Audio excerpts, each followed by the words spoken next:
Yo, what's up, sobbing man? We got Keith in here, Michael and Caligon, Pirate King Wings, RTG, Abanava, Mimic Dead, doubleheader. We back, baby. Yo, what's up, Sky Go? Stream number 2 of the night. Let's go. Yeah, welcome in, everyone. Hello, hello. What's up, Mohammed? What's up, Dirk? What's up, my man?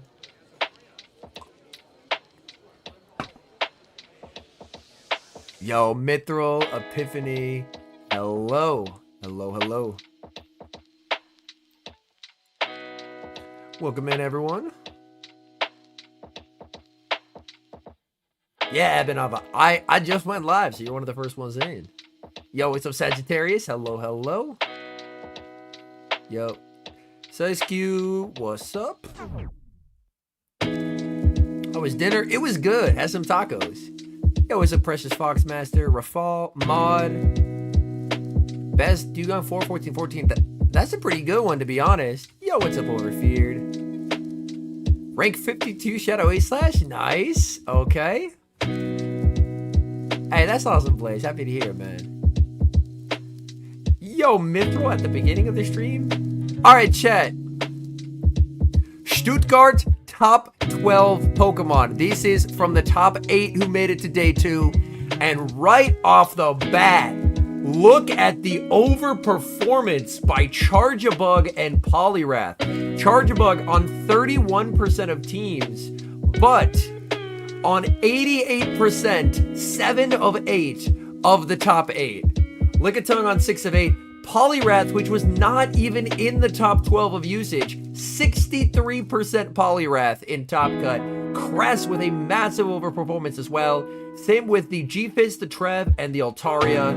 And the Water Flyers making an appearance. Mantine, Pelipper, Claude, Defense Deoxys, Shadow Dragonair. Some notable underperformances is Whiscash was in the top 12, but not in the top 12 that made it to day 2. So a bit of an underperformance there from Whiscash. But yeah, that Charjabug Poliwrath core proving to be an extremely, extremely popular one.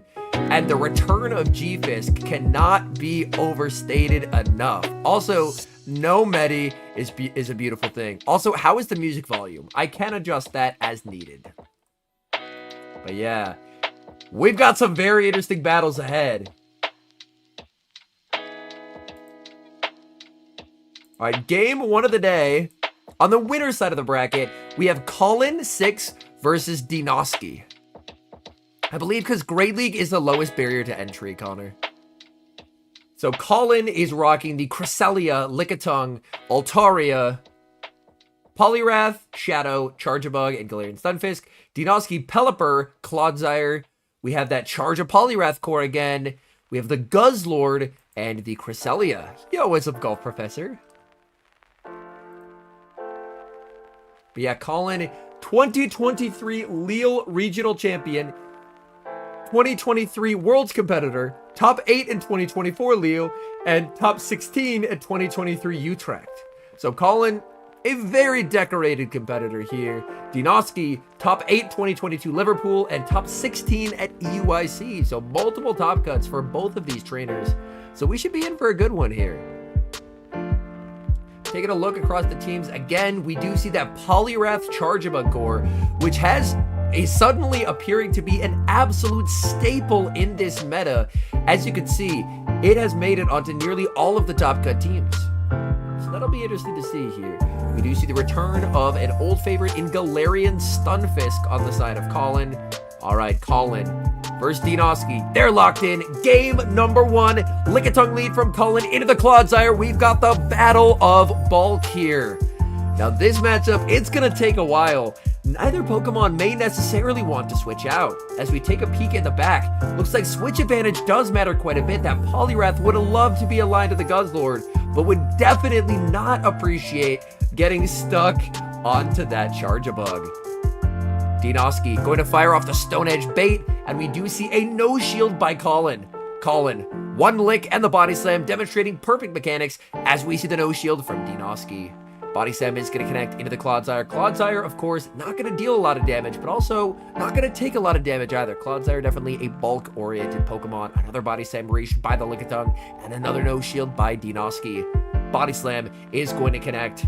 Lickitung continuing to farm. Switch has been given up. In comes the out goes the Clodsire. In comes the Shadow Poliwrath. And we see a bit of a surprise.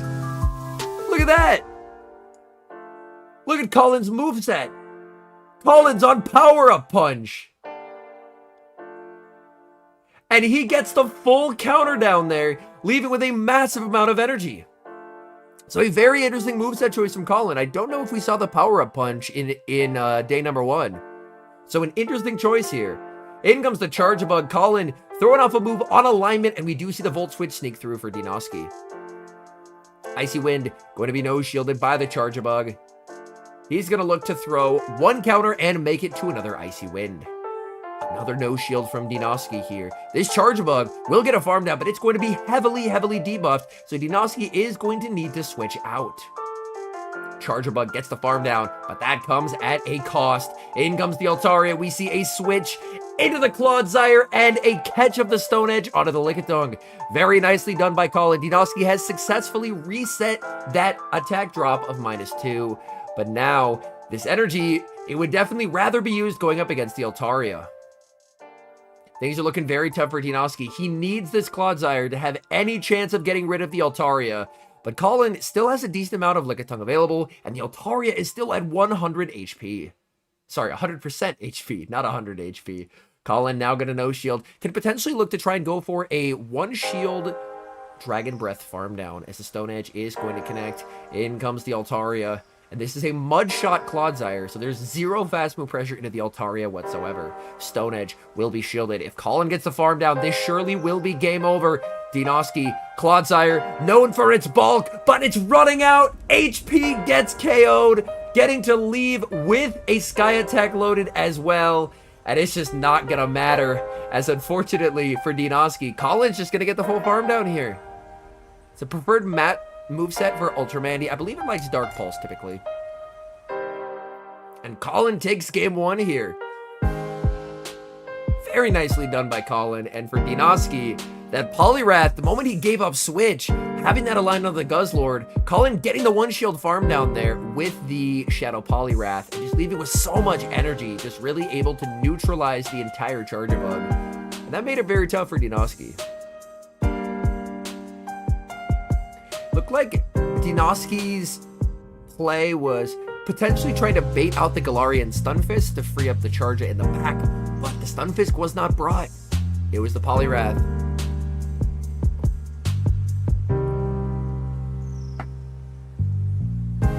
We here until the AM.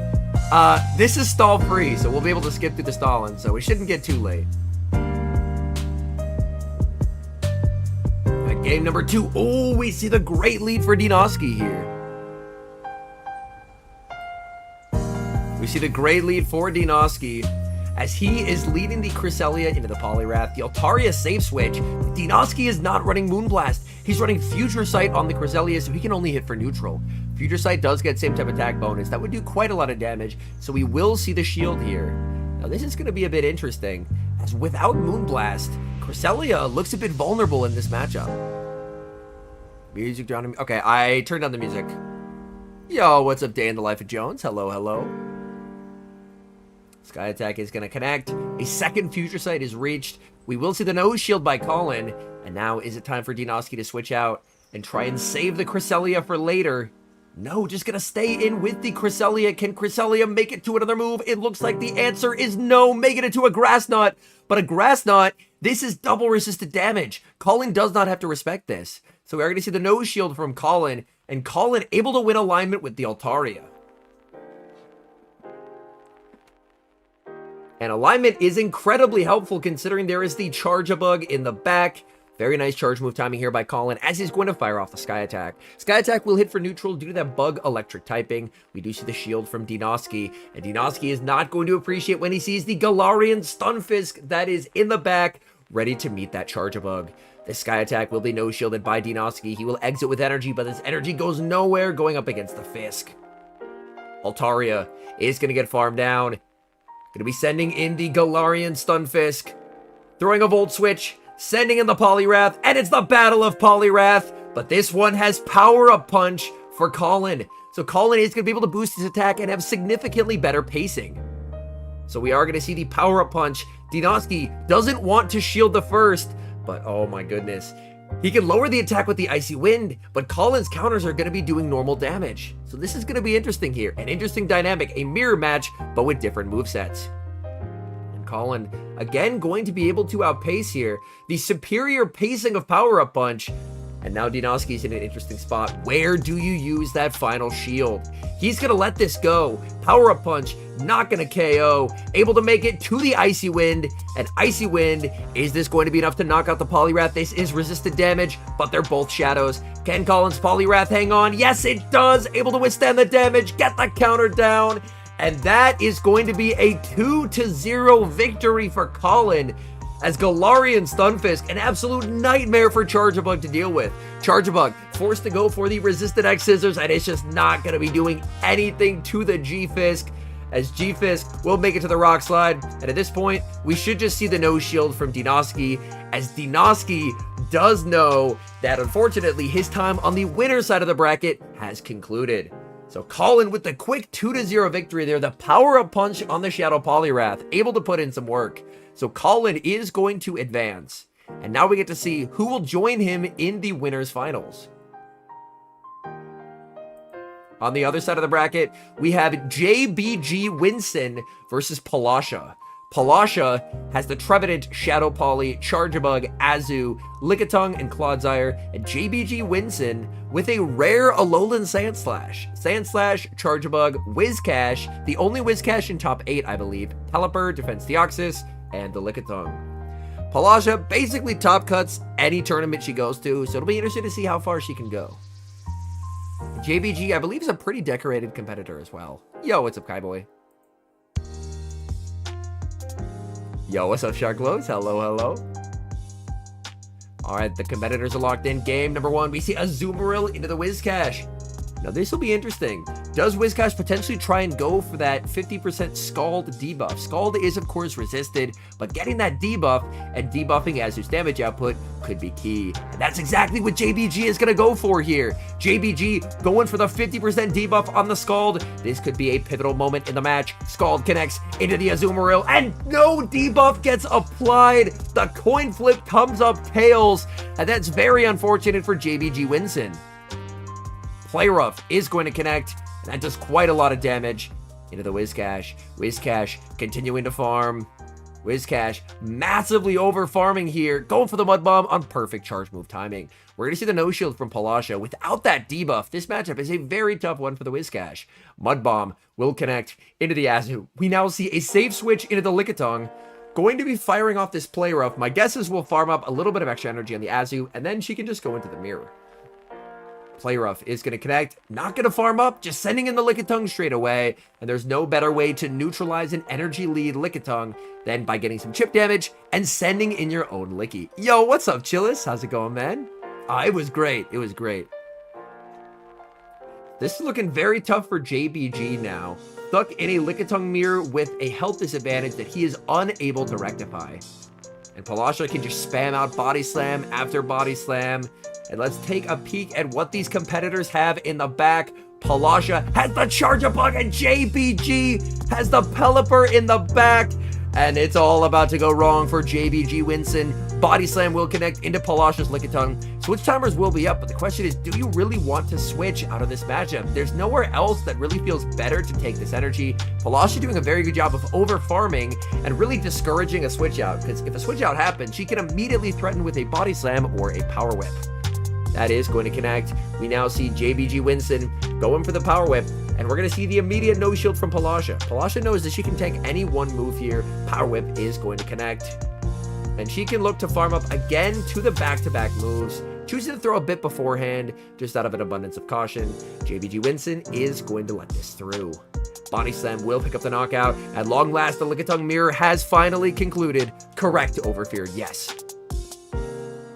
In comes the Pelipper, and that's got to be a sigh of relief for Palasha, as Palasha at this point knows that the game has concluded. JBG Winston hoping against hope that it's not going to be the Charjabug in the back, but guess what is ready to meet that Pelipper? It is the Charjabug. We see the switch into the Whiscash. And the question is, can Whiscash get rid of the Azumarill before the bubble damage becomes too much? Palasha knows she can take one, so she is going to let the first one through. And honestly, just committing to a bubble farm down is a potential win con. Mud Bomb connects into the Azumarill, going for another Mud Bomb. And this should be getting a shield from Palasha, I would imagine. Palasha is going to commit the shield at the last second. Palasha will be able to go for the Ice Beam just before the Mud Bomb is reached, looking to pressure a shield off of JBG. JBG gonna let this through, gonna try and win the matchup with this Pelipper. Pelipper going to need a massive amount of energy as it's gonna try and go for the Wing Attack Farm Down, but this Wing Attack Farm Down will force the Pelipper to go over 100 energy, and the Ice Beam is reached. That's gonna force a shield from JBG Winston. JBG Winston leaving with 100 energy, but rapidly running out of HP on the Pelipper. This is double super effective damage from the Volt Switches. So things are not looking good for JBG Winston. Going to throw one Wing Attack and the Hurricane. We see the shake of the head from JBG Winston as this Hurricane is going to connect. Hurricane doing quite a lot of damage, but Pelipper not going to be able to get the double up, and game one goes to Palasha.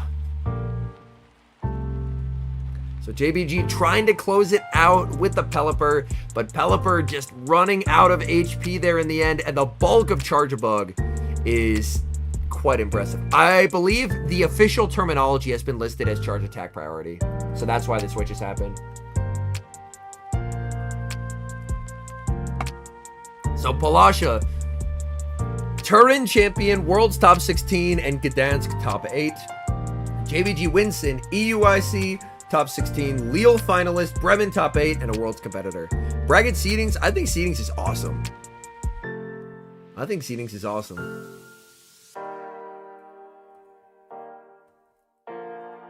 All right, game number 2.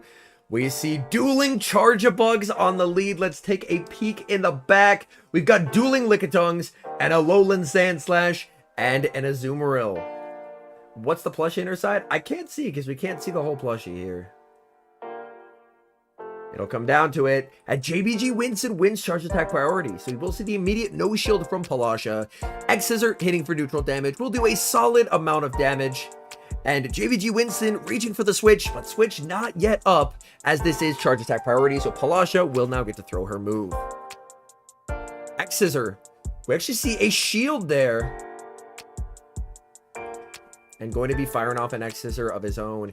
Is this going to be enough to knock out? This is going to be close. X-Scissor not going to be enough to knock out. And the X-Scissor is going to be deployed by Palasha. JBG knows he's going to be able to withstand this damage. Unfortunately, not going to be able to get a farm down here, as Palasha will be able to survive this Volt Switch. We see a switch into the Lickitung to catch, but honestly, this works out nicely for Palasha, as this way, Palasha is going to potentially get to put her Lickitung on his. And that's exactly what she's going to do. Get chip damage, bring in her Lickitung. And this is, again, very, very tough for JBG Winston. The good news is, the back matchup is a lot less polarizing. It's Alolan Sandslash Shadow into Azumarill. And this Azumarill, we've seen the moveset. Its Ice Beam player of not having Hydro Pump does mean that there is quite a bit of play for the Shadow Alolan Sandslash. Going to spam out these body slams. And again, Palasha has zero intention of shielding in this matchup. The goal here is basically just to absorb the energy. Again, body slam after body slam. What can you say, chat? It's a Lickitung mirror. We've seen it 100 times. What's seeding? So basically, they factor in championship points from last season and this season to seed the brackets. So that way, there isn't like a bracket of... There isn't like a group of death or anything. So that way, the top competitors are more evenly spread out across the bracket at any tournament.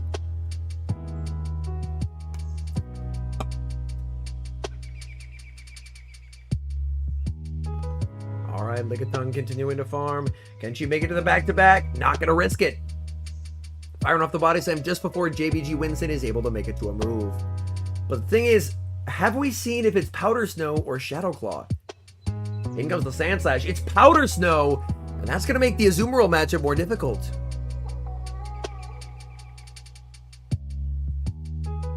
Body Slam is going to connect.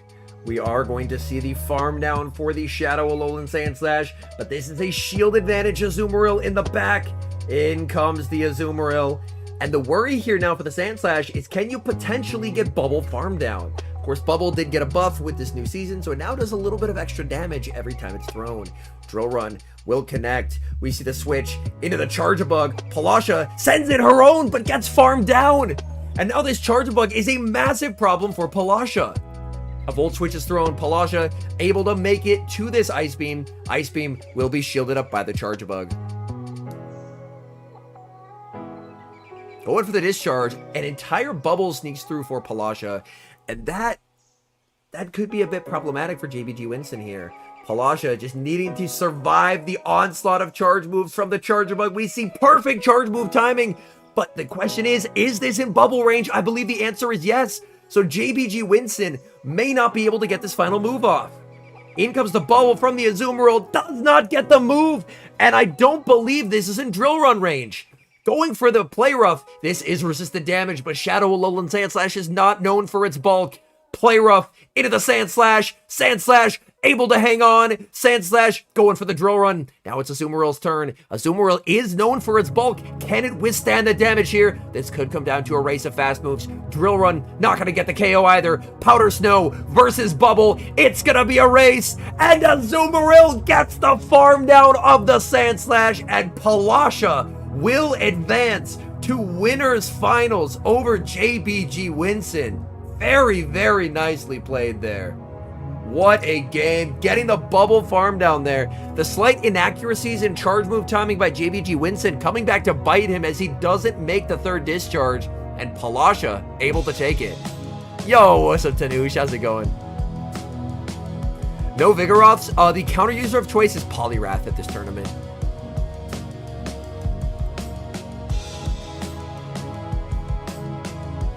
Pokemon Spotlight, Poliwrath. All right. Oh, we got Tho.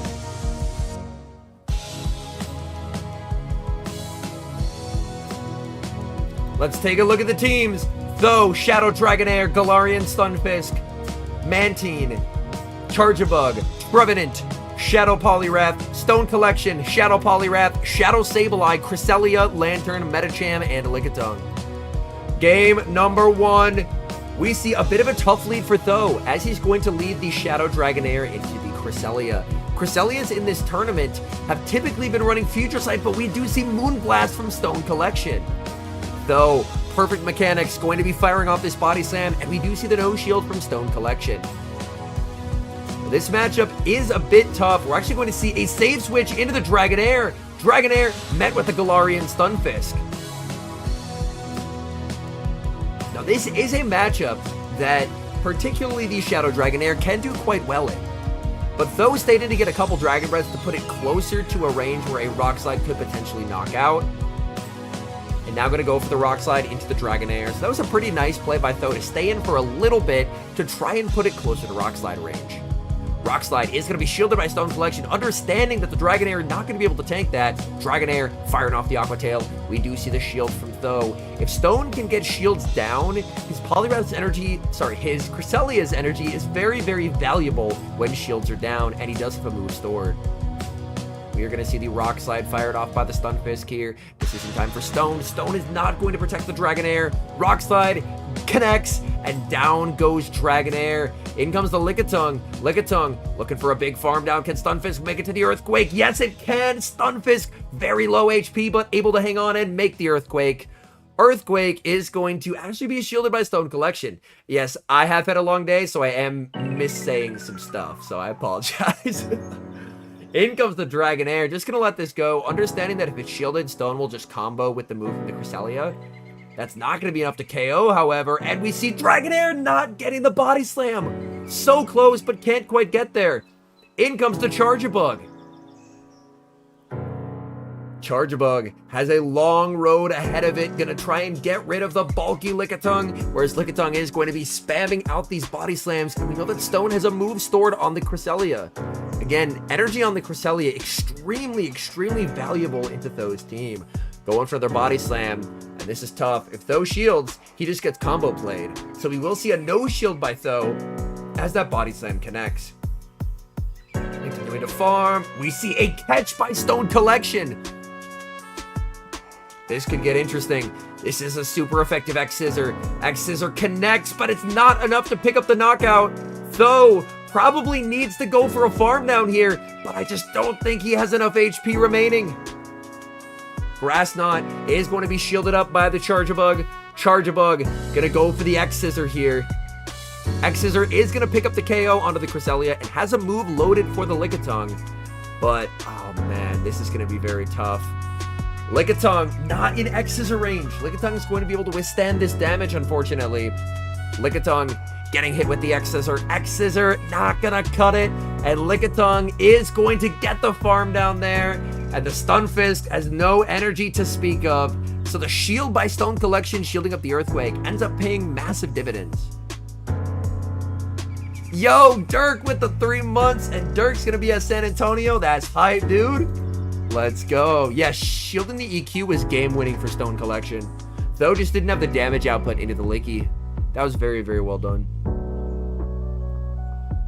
Yo, what's up, Pirate King? So Though with his back against the wall here, needing 2 wins in a row to stave off elimination, and we see the lone Medicham in Top Cut here, leading the Shadow Poliwrath into the Medicham. Let's take a peek at the moveset for Stone, as Stone is running Ice Punch and Dynamic Punch.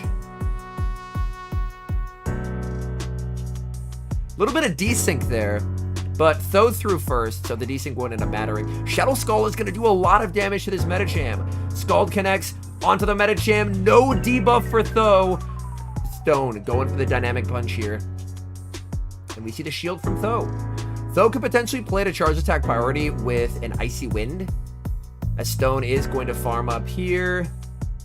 Stone gets the Dynamic, baits with the Ice Punch, but loses charge attack priority, and we will see the no shield from Stone. Stone just going to let the Medicham go, and Though has successfully made a play for Switch. Let's take a peek in the back. In comes Dragonair. Dragonair is going to get a farm down here. Dragonair is going to be met with the Charjabug or the Stunfisk. Going to send in the Stunfisk. Stunfisk at the very least can hit for neutral with the fast move as well. And this Dragonair is already approaching Rock Slide range. Yo, what's up, King Crispy? Yeah, Though lagged, but I think because he threw first, Stone just didn't get his full sneak, so it evened back out, I believe.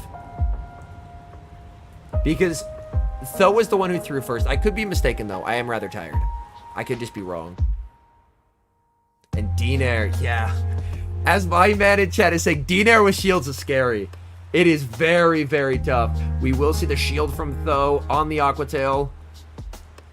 Continuing to farm up is the Fisk. Fisk going for the Rock Slide. The question here is can the Dinair make the Aquatail before Though is able to make it to a move? Though farming up, it looks like the Dinair is going to get there and play the charge attack priority as Stone Collection. And this is just Stone Collection's game to win at this point. A Stone Collection will be able to land a Body Slam onto that Charjabug, as he had a small energy reservoir here left over. Going to bank the move for later, send in the Lickitung, and you can see the nods from the competitors as they both know that this is going to be game over. So very well played by Stone in a battle of Shadow Dragonairs, able to put his in a position to win, and Dragonair with energy just incredibly tough for Though's team. Though at this point just understanding that it's over. So we are going to see Though just let that through. So unfortunately, Though has been eliminated from the tournament, made another top cut as he typically does, but very, very great plays by Stone Collection. That Shadow Dinair showing why it is so valuable. Next up, we have the next losers round. We have Tomahawk versus Statistan. Tomahawk, let's see if we can move here. Let's take a look at the teams. Tomahawk with the Poliwrath, and Tomahawk does have Pup. We saw that during day one. Tomahawk has Pup, so Poliwrath, Altaria, Pirate King. So Poliwrath with Pup, Altaria, Lickitung, Galarian, Stunfisk, the Charjabug, and the Cresselia. And Stan with the Defense Deoxys, Mantine, Charjabug, Trevenant, Poliwrath, and the Lickitung. Game number one, leading Altaria. He does love to lead the Altaria into Charjabug. The battle of neutral damage, typically in a matchup with neutral damage, Altaria can emerge victorious just due to its monstrous bulk. Stan going for the discharge as soon as he gets it. Decision time for Tomahawk. Tomahawk knows he can tank one, so he will see the no shield as this discharge is fired off. Altaria tanking that like it's nothing. Altaria continuing to farm. Altaria, very nice charge move timing here, going to be firing off this Sky Attack. We see the shield from Stan. So Stan looking to potentially make a play for Switch and protect the Charjabug. As we take a peek in the back, we do see dueling Lickitungs. And Tomahawk would love to get to align his Charjabug onto Stan's Deoxys. Discharge will be shielded. Tomahawk continuing to farm. Tomahawk will be able to win the one shield here. Tomahawk. Oh, we actually see a catch. Going to save energy on Altaria, catching the discharge on a Charjabug and timing it so that he gets a Volt Switch Snake through. That is very nicely timed by Tomahawk. But now, in comes Lickitung. But either way, the Deoxys does not appreciate the Lickitung either. Oh no, Durag. Yo, what's up, Titan? A resurgence in Altaria usage? Great question. Altaria is a Pokemon that does well into both the Poliwrath and the Charjabug. And so that's one of the reasons why we're seeing more of a resurgence of it this season, is it does that well. It's 88% usage in Top Cut, Christian, so out of the top 8 trainers, 7 of 8 have them.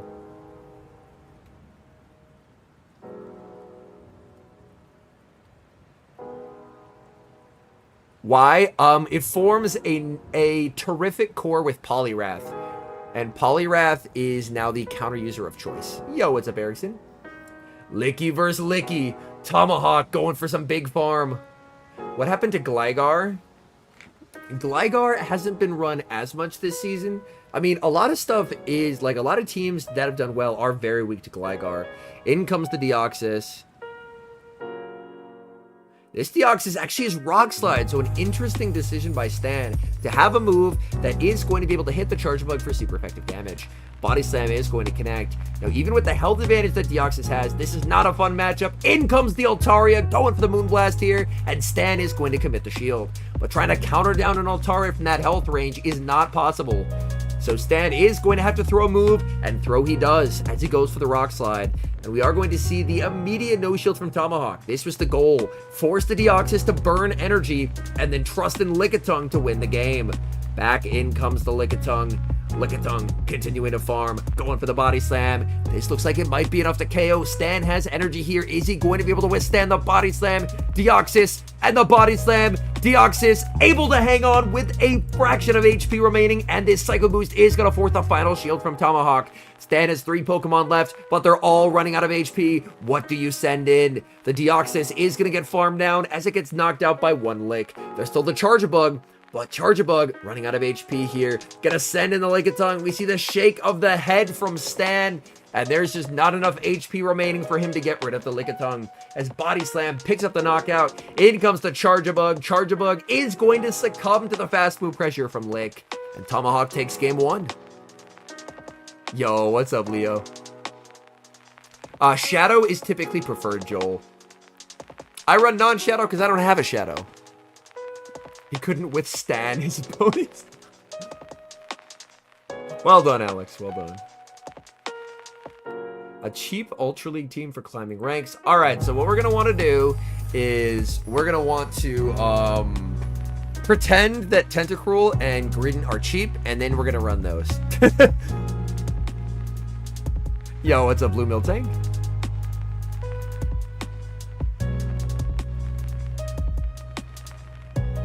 Charjabug forms an insanely good core with Shadow Poliwrath. Yeah. Trailblaze Greedent, Gambino. I was not expecting it to be as strong as it is.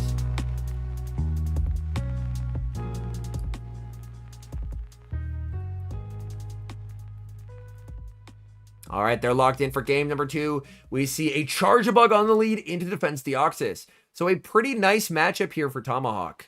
Tomahawk, again, has the Altaria in the back, but Stan brought the Mantine. And Mantine, of course, with Ice Beam, has some pretty nice anti-Altaria tech. Charjabug has the pacing advantage here, able to make it to the X-Scissor, and X-Scissor is going to be no-shielded by the Deoxys.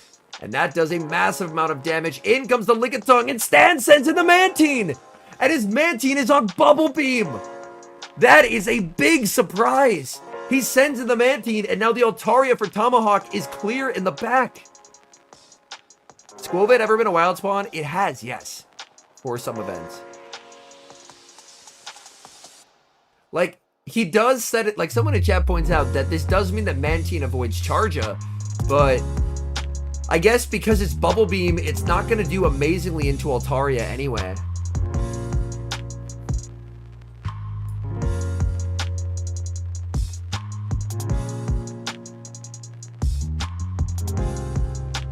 At the back-to-back aerial aces, but Lickitung into Altaria, you would typically prefer to be the Altaria.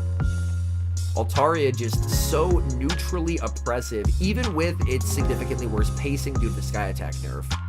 Gonna fire off another aerial ace. Tomahawk's Lickitung is debuffed. Switch Clock is up, and he's gonna take advantage. He sends in the Charger Bug. In comes the Lickitung.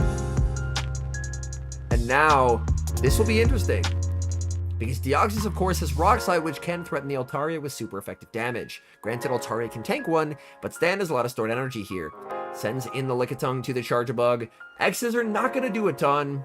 We're going to see very nice mechanics by Stan as he throws 3 licks and the Body Slam. I'm good. Thank you, Pirate King. I do not have any remote passes. That's it. I actually do see a shield from Stan on the Lickitung. Stan, oh, another X-Scissor is reached. A double shield from Stan. He is protecting this Lickitung. Looking for a potential farm down, but the Switch Clock will be up soon for Tomahawk. Is it going to be up in time to save it? No, it is not, and he will get farmed down. Tomahawk sends in his own Lickitung. Going for the Body Slam. And yeah, that's unfortunate for Stan. Stan didn't have the energy quite accurate. Sends in the Deoxys. It's the Altaria in the back. Stan has energy everywhere, but with 2 shields to hide behind for Tomahawk, there's just no way to get rid of the Altaria. We have some very good resources on it in our Discord under the resource tab. Unfortunately, my friends list is currently back to being full, King Crispy, but if there are ever openings, then I am able to add people. Payback Double, yeah, Payback Double can do decently, but I prefer Greedent because Greedent is spammier. And yeah, he sends in the Lickitung. The awkward thing about Double is worse into, and here comes the Mantine, but yeah, there's just nothing he can do to get rid of the Altaria. Going for the Bubble Beam. All right. Going for the Bubble Beam here. Little bit of bad manners there from Stan. I like it. Even in defeat, he goes out BMing. You gotta respect it. You gotta respect it.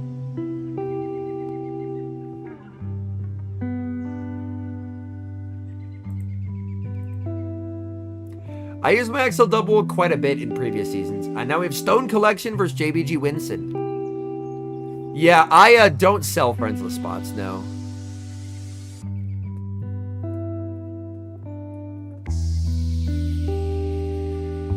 Alright, they're locked in here. Stone versus JBG Winston. We have a Whiscash on the lead into Lickitung. This is a matchup where if a Scald debuff happens, Whiscash can put up a surprisingly strong fight. Going for the Scald right away. Decision time for Stone. Yo, what's up, Baj? I'm happy about that. Chat, I should be on tomorrow's boards. The Scald, 50% of the time, it works every time. And we see the catch on the Charger Bug. Catching the bait, but still, nicely done by JBG. And now gonna send in the Dragonair. Dragonair does lose these zeros to Charger Bug, but with this health disparity, Dragonair should be in a significantly better spot. Stalemate. Some do. Ooh, Stone playing the charge attack priority. Getting the maximum amount of energy possible. JBG gonna let this go.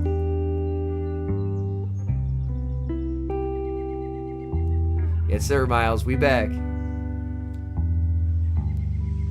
In comes the Sad Slash. No! How many games, chat? Oh, this is why people don't run Sand Slash anymore. How many games did you lose?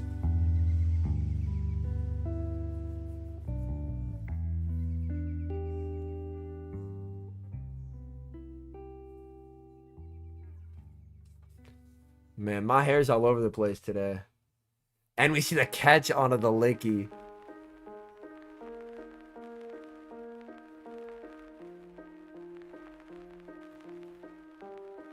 Gets another debuff here. Forced to go for the slam. But if you're JBG, it's like, do you want to shield the debuff slam? Either way, the A-Slash is in some serious trouble. Cash hoping it can farm down, but it can't. The body slam is reached.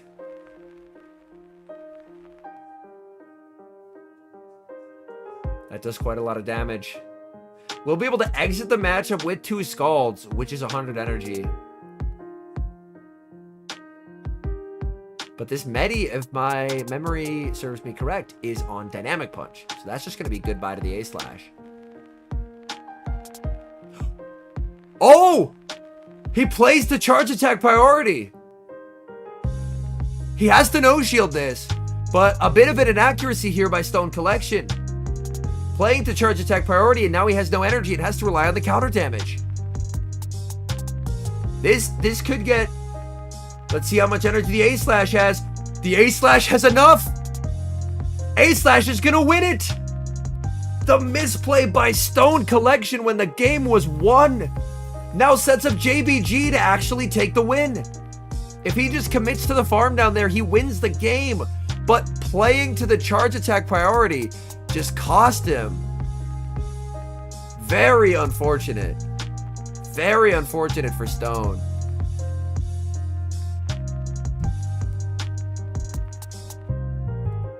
Lots of XL candies. Well, this season is guaranteed XL trades. Like guaranteed XLs from any trade. Oh my goodness, Miles. Yo, what's up, JJ?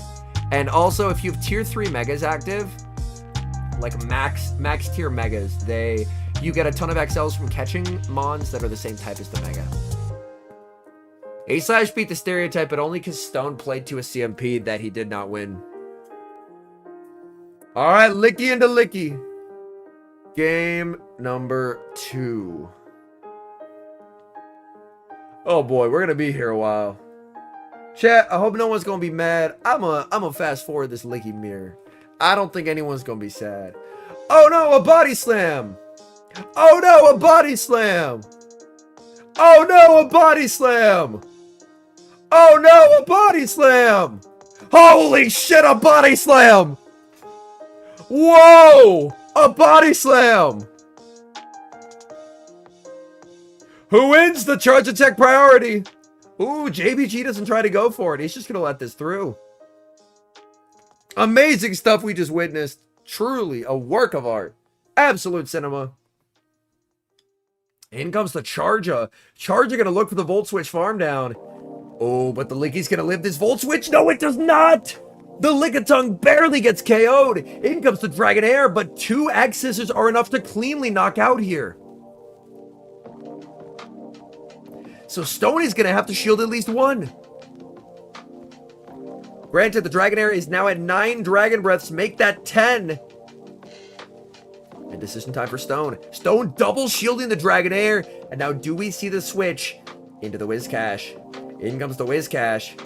No shields remaining for the Dragonair. And these mud shots are genuinely adding up here. Body slam reached. The shield from JBG Winston. If Stone could get shields down, that would be big, as Lickitung could do a very good job at cleaning up this game once shields are out of the way. Sorry, it's not the Lickitung in the back. I am mistaken. The Lickitung was on the lead. I'm so used to Lickitung. I thought there were 2. No, it's Medicham in the back.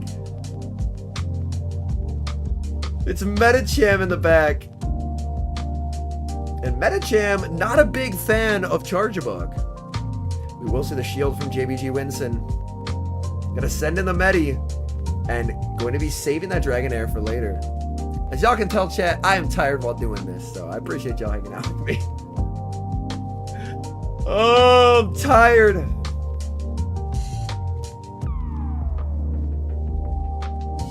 Not playing to charge attack priority this time. Just going to go for a massive amount of farm. But the thing is, a debuffed Ice Punch is not going to be doing a lot of damage whatsoever to that poor Charge-a-Bug. And catches the Dynamic Punch onto the Charge-a-Bug. What a play.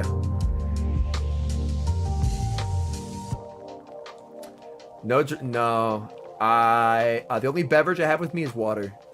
Yeah, this new meta, I am a fan of. Almost no meta cham.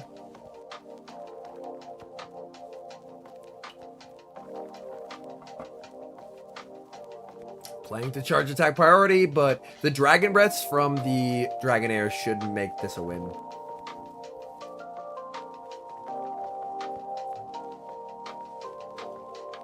Yep, and Stone takes it. All right, we go to game number 3. We haven't done a proper After Dark stream since probably 2 months. So it could be fun to do a good and proper After Dark stream at some point before Christmas. What do you think was the worst meta? The Noctowl Trev meta. There should be, if you go to the description of any video, there should be a Google form where you can upload battles.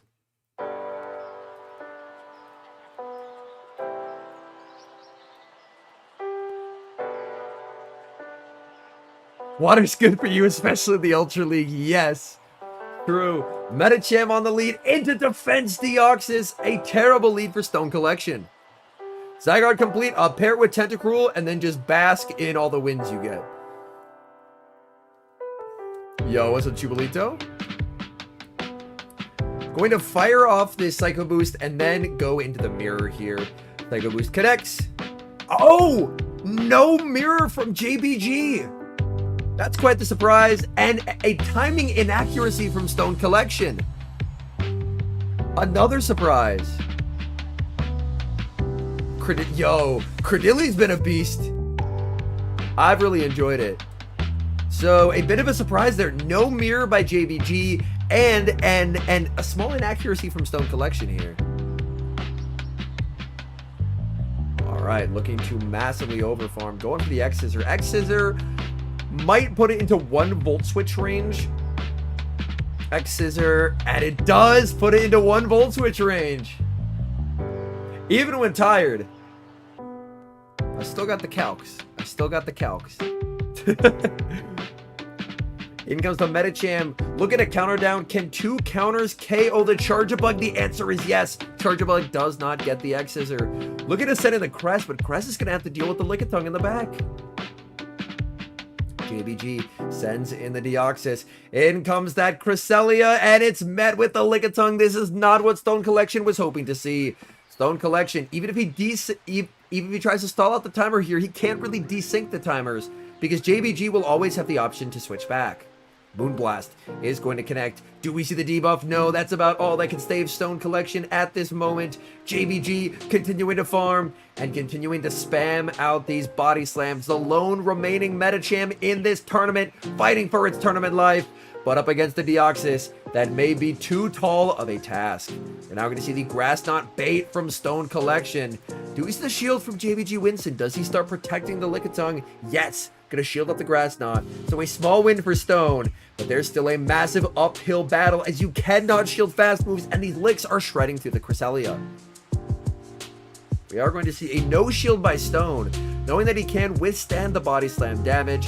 Switch clock coming up soon, but just before it does, he's gonna fire off the Moonblast. Moonblast is gonna be no shielded by JBG. Do we now see the switch into the Metacham? Queuing up the switch into the Metacham here. Metacham met with Deoxys, the simultaneous switch. JBG queued that up before Stone switched. And we do see the Thunderbolt on the side of the Deoxys, and that's going to be shielded up by the Metacham.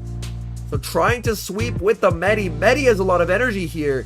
Is Deoxys potentially in trouble? This alignment is typically terrible, but Stone is putting his tournament life on the back of this Metacham, and JBG, he's running out of HP on the Lickitung. He has to rely on the Deoxys. This could get close. Going for Dynamic Punch, as Dynamic Punch, even though it's resisted, does do more damage. Dynamic Punch into this Defense Deoxys will connect. Deoxys still not in the red health. The bulk of Deoxys will not be denied.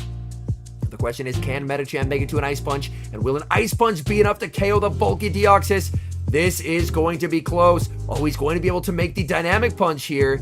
And he's going for the Ice Punch. Ice Punch should be enough to knock out this Deoxys. And then can Lickitung close out this game? Lickitung running out of HP here. This could be problematic. Lickitung farming up, going for the Body Slam. Body Slam will be able to KO the Medicham. The question is, can Cresselia make it to a move? I believe Cresselia is energy dry. This got a bit scary in the end game, but it looks like JBG will be able to take it. In comes the Cresselia. Lickitung running out of HP, but the Lickitung holds on and makes the Body Slam. So JBG Winston survives a late game scare from Medicham, KOs Cresselia, and he will advance into the top 4. Very nicely done there. Stone played well to trust in the Medicham to try and win that, but the Medicham just couldn't quite pull it off.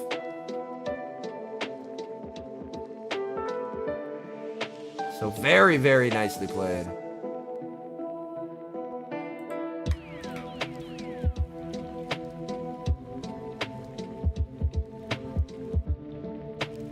All right, and next to move into the top 4, Dinoski versus Tomahawk. Dinoski, Pelipper, Clodsire, Charjabug, the Poliwrath, Cresselia, and Guzzlord, and Tomahawk with the Shadow Wrath, with Pup, the Altaria, the Lickitung, the Galarian Stunfisk, the Charja, and the Cresselia. I actually think Dinoski was on Pup. No, Dinoski wasn't on Pup. Licky's only meant for tournaments, not for GBL for now. It feels a little bit like that, yeah.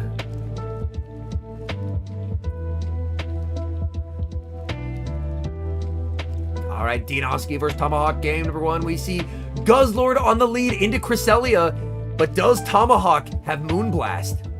Tomahawk does not have Moonblast. His energy is completely walled. He's forced to switch out into the Altaria, and Altaria is going to be met with an immediate Dragon Claw from Dinoski.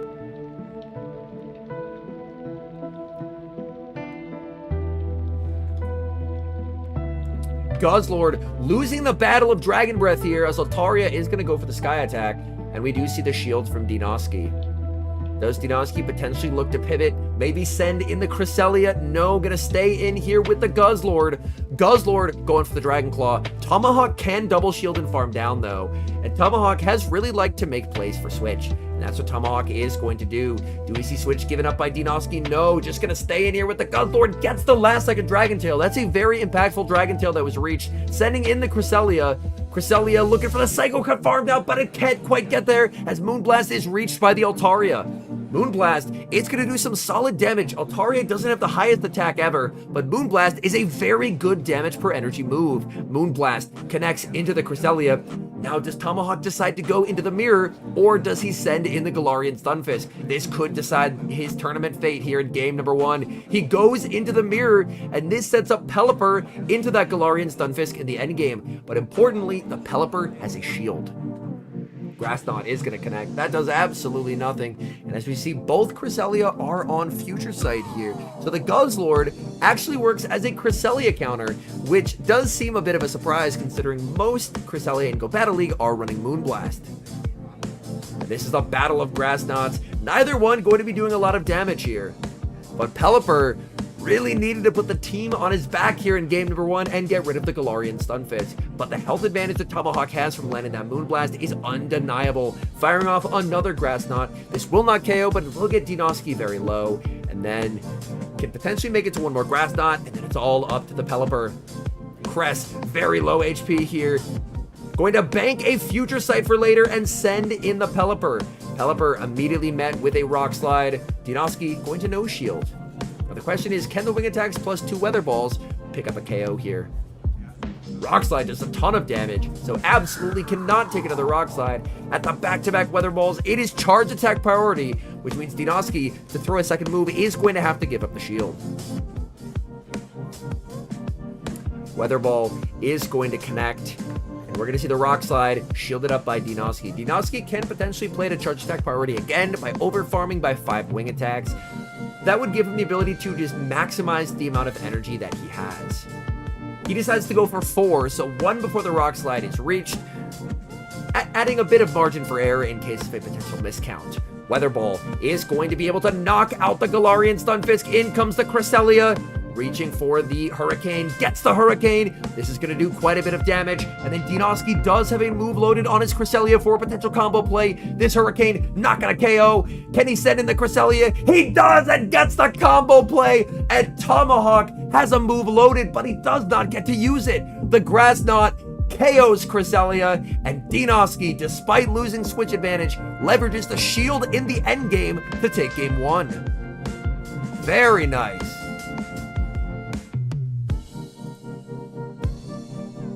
Yo, what's up, Sharpshooter?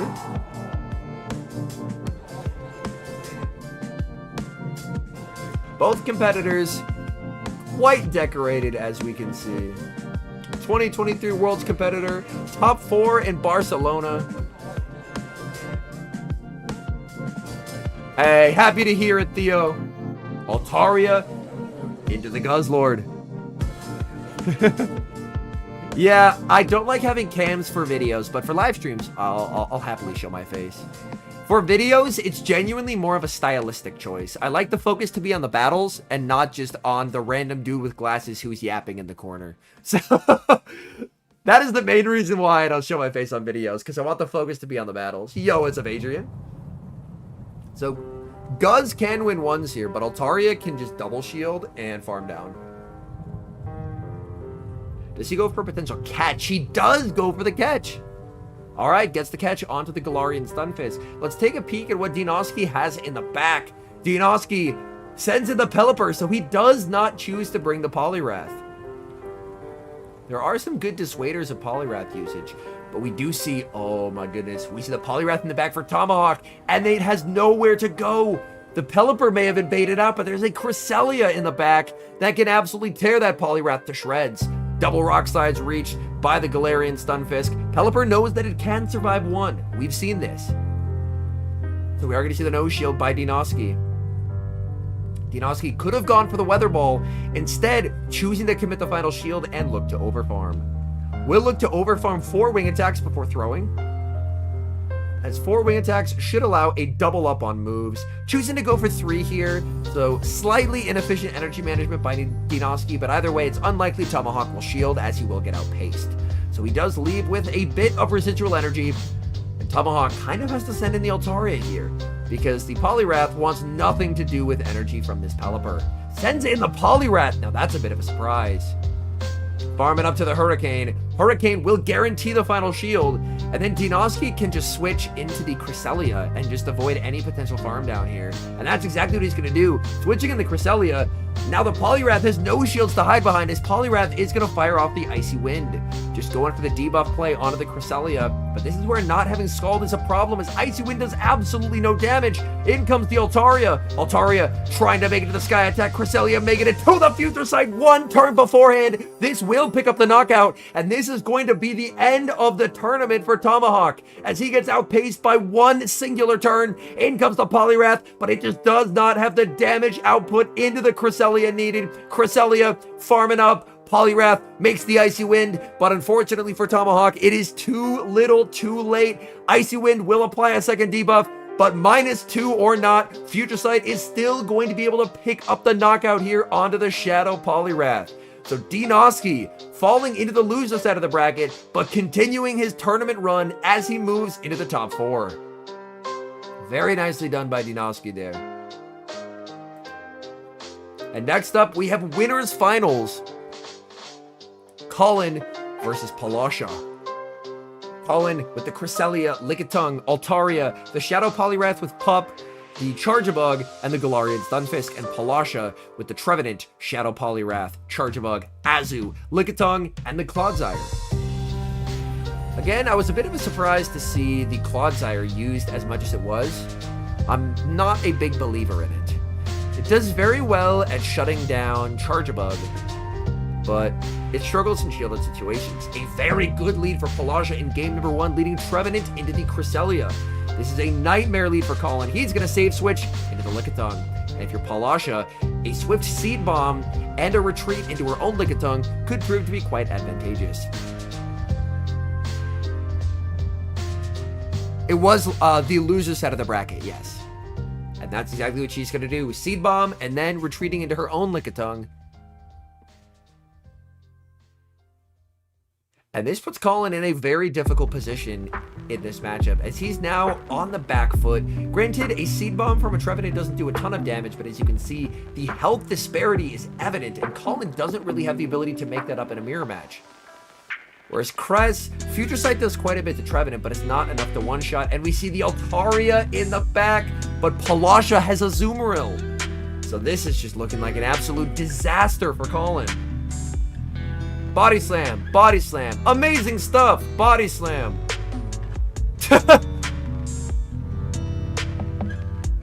Colin gave up a shield, and he's going to be firing off the body slam, so he's looking to make a play for switch.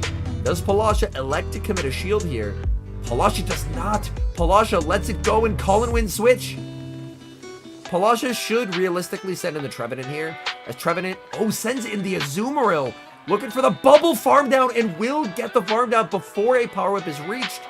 So Palasha understanding that the Lickitung would not make it to the power whip, and that proves to be a nice play. But Azu has now not in a favorable alignment, as it's going to be stuck against the Cresselia. In comes the Cresselia, and this Cresselia is of course running Grass Knot. Grass Knot definitely feels like a must in this meta. We've seen mainly Future Sight, but we have seen one running Moonblast. Play Rough will connect into the Cresselia. That does not do a lot of damage. And very nice principal charge move timing by Colin, making sure that Palasha is unable to catch.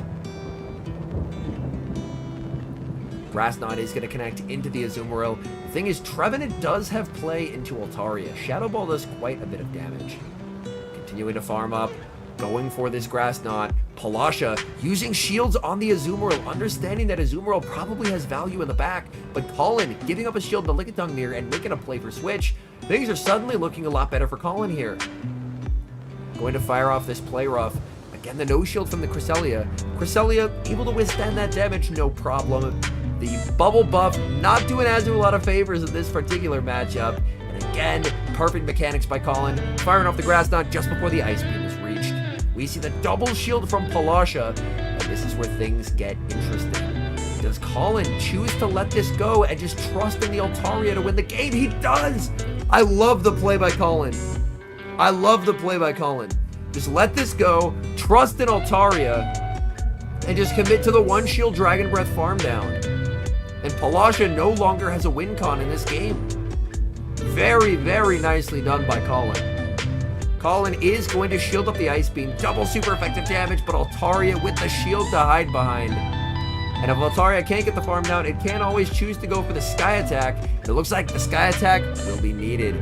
Going for the Sky Attack here, this is going to knock out the Azu, and for Palasha, this is just game over, as there is no way to knock Altaria out of the sky.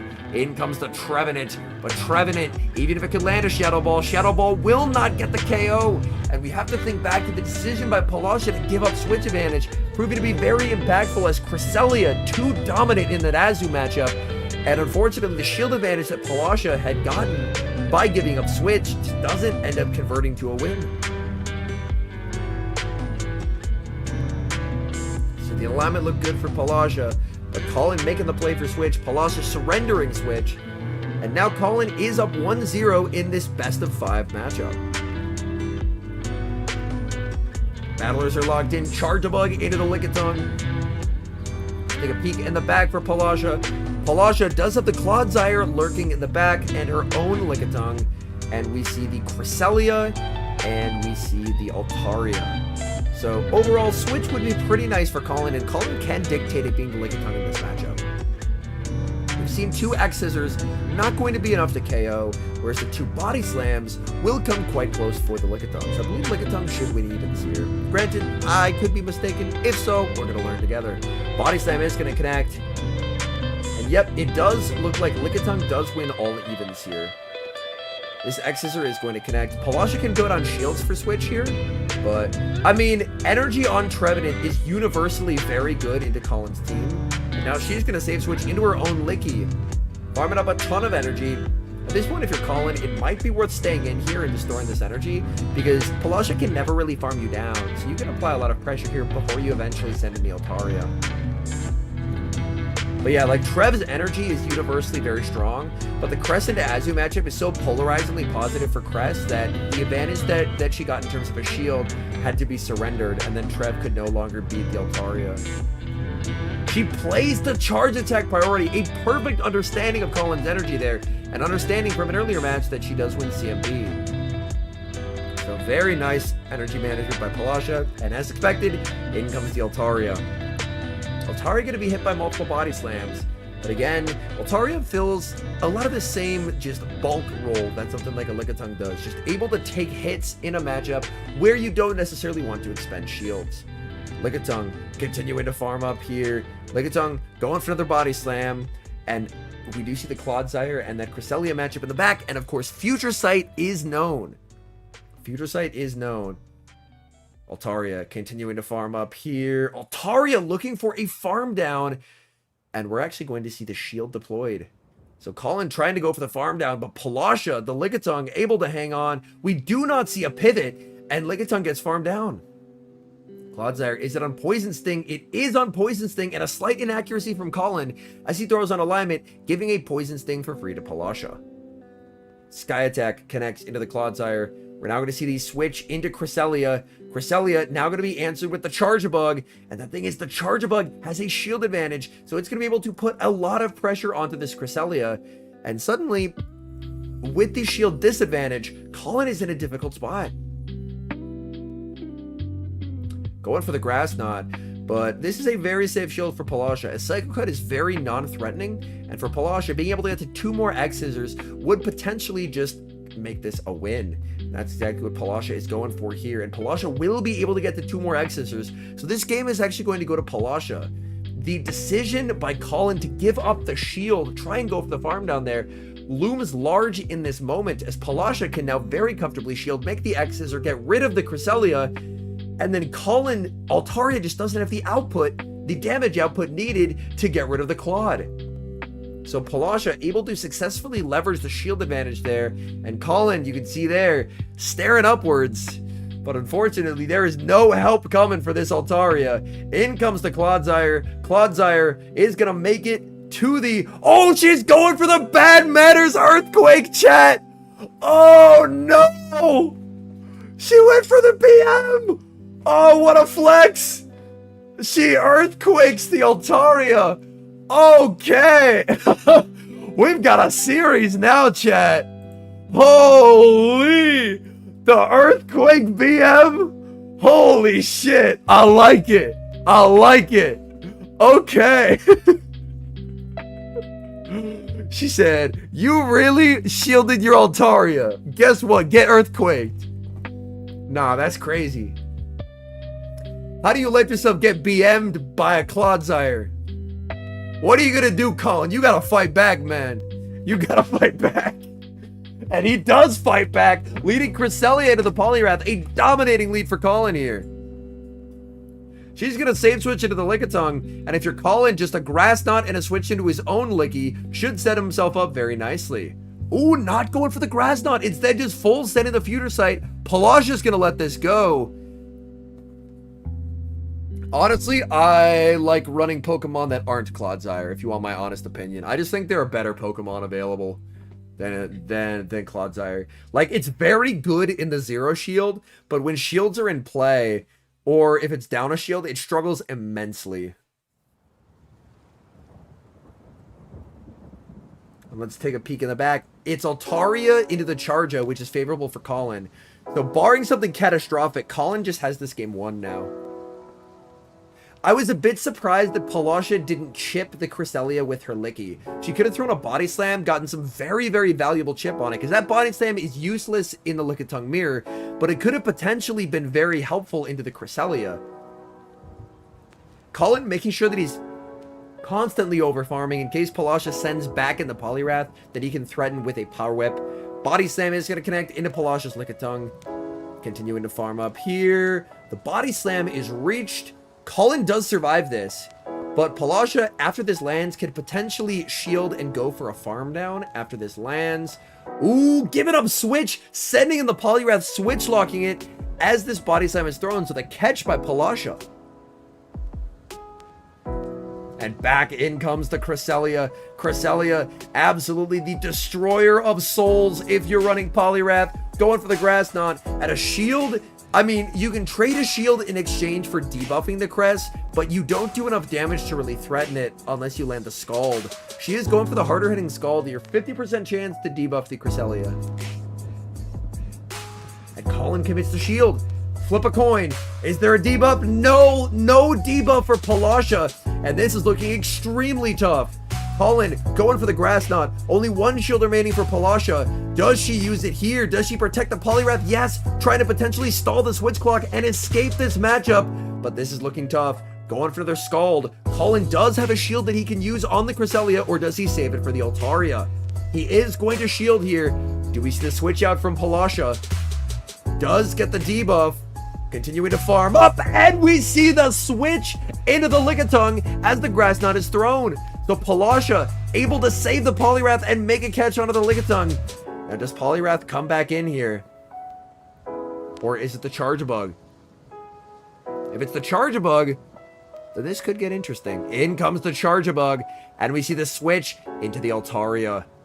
Altaria, as we've seen, is able to withstand multiple discharges from the Charge-a-Bug. And that's one of the reasons why we have seen it used more, is its ability to do well into this newly formed and extremely powerful Charge-a-Bug Poliwrath core. Continuing to farm up, making the Moonblast. This is going to do some sizable damage onto the bulky Charge-a-Bug. Charge-a-Bug withstands this damage, but not particularly well. Moonblast connects. We see the discharge thrown by the Charge-a-Bug, but this will not be enough to KO the Poliwrath. Sorry, will not be enough to KO the Altaria, but the question is, does this put it into counter down range for the Poliwrath? The Volt Switch does not register, and this is not counter down range, as Poliwrath is going to succumb to the Dragon Breath, and Colin, one game after being BM'd, takes game number 3 and is now 1 win away from the Grand Finals. And Palasha needs to pull off back-to-back wins versus Colin if she wants to stay on the winner's side of the bracket.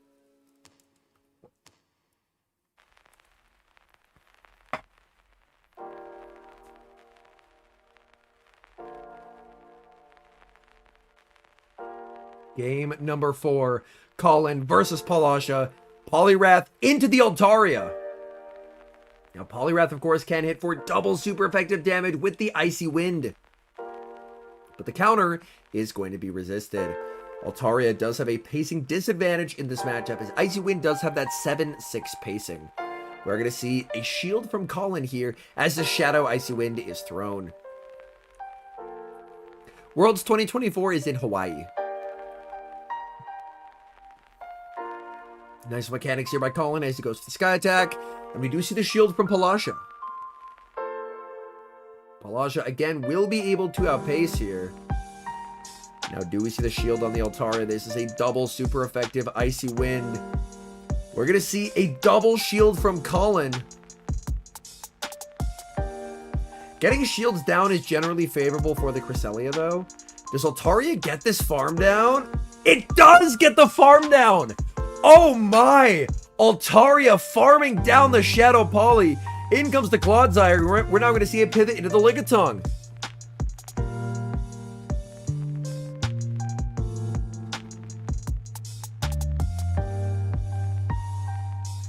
I believe the Travel Award only applies if you compete.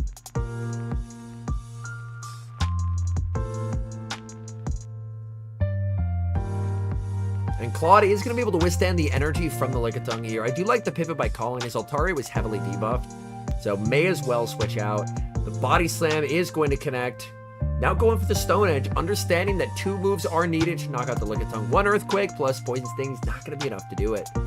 So going for the Stone Edge, that is going to connect. Preserving the Lickitung in the back, understanding that it's probably the Cresselia, is a pretty nice play by Palasha. Top 12 in championship points did a season, get a Travel Award. Nice. Ooh, another Body Slam reach. This will be getting Clodsire extremely low. Palasha holding onto the shield. Switch timer up for Colin, but honestly, you would prefer to take this damage on the Lickitung. And then you can just send in Cresselia, Oh, we're actually going to see an undercharge from Palasha here. That does not KO. She sends in the Lickitung and gets the farm down. So getting an energy lead with almost no consequences. But Altaria reset the double debuffs from earlier and has so much energy loaded. Sky Attack shielded up by Palasha, but Cullen's already at Sky Attack number 2, trying to make it to the Moonblast, does not get there. The question is, can Altaria hang on? This Body Slam is going to get it low, but I think it should be able to withstand this damage. Body Slam into Altaria, does not do enough to KO. The Moonblast is reached, and this will do sizable damage and put it very close to Future Sight range from the Cresselia. Moonblast connects, in comes the Cresselia, and Cresselia now looking to make it to a Future Sight versus the Lickitung. Cresselia, instead of the Future Sight, opting to go for the double Grass Knot play to ensure that it is going to be enough to knock out, as double Grass Knot, of course, does do more than one singular Future Sight. Firing off the Body Slam into Lickitung.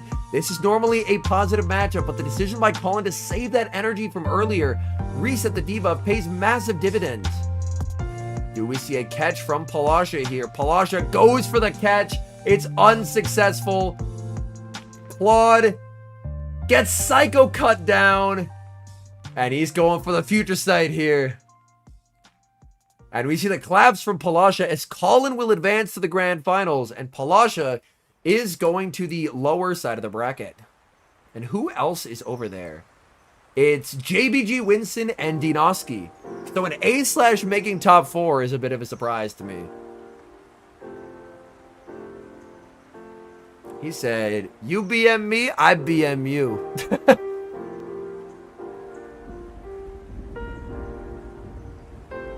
BMing does add some life to it, so. Oh, Charge-a-Bug into Charge-a-Bug.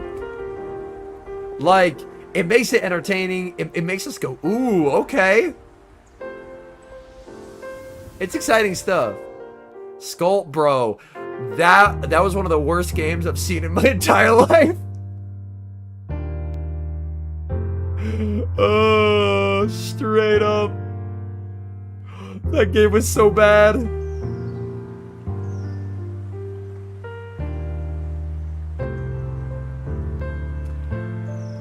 Looking for the switch out, and JBG Winston gets the catch of the X-Scissor.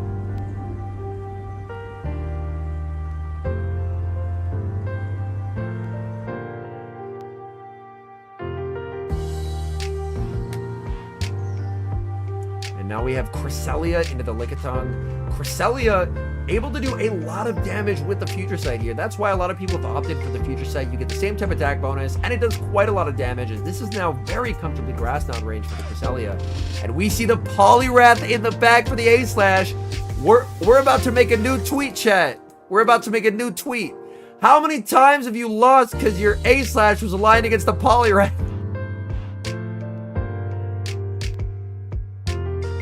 A new tweet coming soon. Yeah, Future Sight is generally preferred, yes. Nice overfarm by Dinoski. Licky shielding. Oh my. JBG making a play for Switch here. Does Dinoski give up Switch? He does. He lets that through. The Body Slam connects onto the Cresselia, and it does pick up the knockout. Energy on Poliwrath is very, very strong for Dinoski, but he's actually going to send in the Charge-a-Bug. Charge-a-Bug can't get the farm down. And we're going to see the shield from Dinoski now. As Dinoski no longer has switch advantage, which means we don't get to see a new Wadaj tweet. In comes the Charge-a. It has energy. He doesn't send in the A/. JBG won switch, but he's not reading the Poliwrath in the back. So he's saving the A/. It's all over for JBG. The X-Scissor connects. He sends in the A/. In comes the Poliwrath. Oh no! Rip Bozo absolutely torn to shreds by the Poliwrath. In comes the Charge-a-Bug. That's getting Poliwrath's hands too. Oh my goodness. An absolute slaughter there. He thought because the saves was Lickitung and a Poliwrath wasn't sent in that he was fine. But The Poliwrath still lurking in the back, and Dinoski taking game number 1. With Dodge tweet incoming. Wrath on the lead into the Lickitung. You can see there, JBG not happy about it. He's ABA weak. He has to stay in this matchup. Poliwrath on an absolute rampage here for Dinoski. I wouldn't be surprised to see a Slam Throne. No Slam Throne is a surprise. Like, granted, it's only neutral, but getting some damage before a debuff is very, very valuable. Yo, what's up, King of Prussia? Welcome in, homie. Gets the debuff, and now Wrath doesn't even have to shield this. If he wants to, he can no-shield it, but he's gonna shield. He's realizing if he's staying in, he's weak. JBG can't even pivot here. But the moment we see charge it, do we see an Icy Wind and then a Mirror Pivot? An Icy Wind and a Mirror Pivot would be extremely evil. No Icy Wind, banking the energy. Just gonna send in the Charger, and this game is immediately over. Dinoski pivoting means he wins, so it'll be Dinoski versus Palasha in losers finals. Yeah, that pivot by Dinoski is instantly game winning. And this goes to show why A-Slash is so risky. Is it can hit a lot of stuff, but it's so alignment dependent. That switch out, and at this point, Dinoski knows the game has concluded. Because Clodsire completely obliterates the Charge Bug. There's just nothing it can do. There's absolutely nothing it can do. A-Slash going for the Ice Punch. Very comfortable no shield for Dinoski. He just counters all the way down with the Poliwrath. And then he has the Claw in the back. Not waiting the timer there is great. That's very, very nicely done. Drill Run doesn't even KO here, but shielding out of an abundance of caution. Like Poliwrath has some pretty nice bulk to it. But out of an abundance of caution, he can shield, counter all the way down, and just debuff this Charge Bug. Go for the Scald. He's gonna shield this, and then he's gonna show him the Claude, and he's gonna be so sad. Wait for it, chat. No switch out. Oh, he's not even showing the third. Oh, that's brutal. Didn't even show the third. Oh my.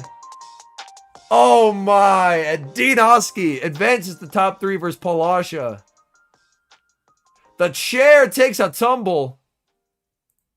And now we have a best of 5 Palasha versus Dinoski.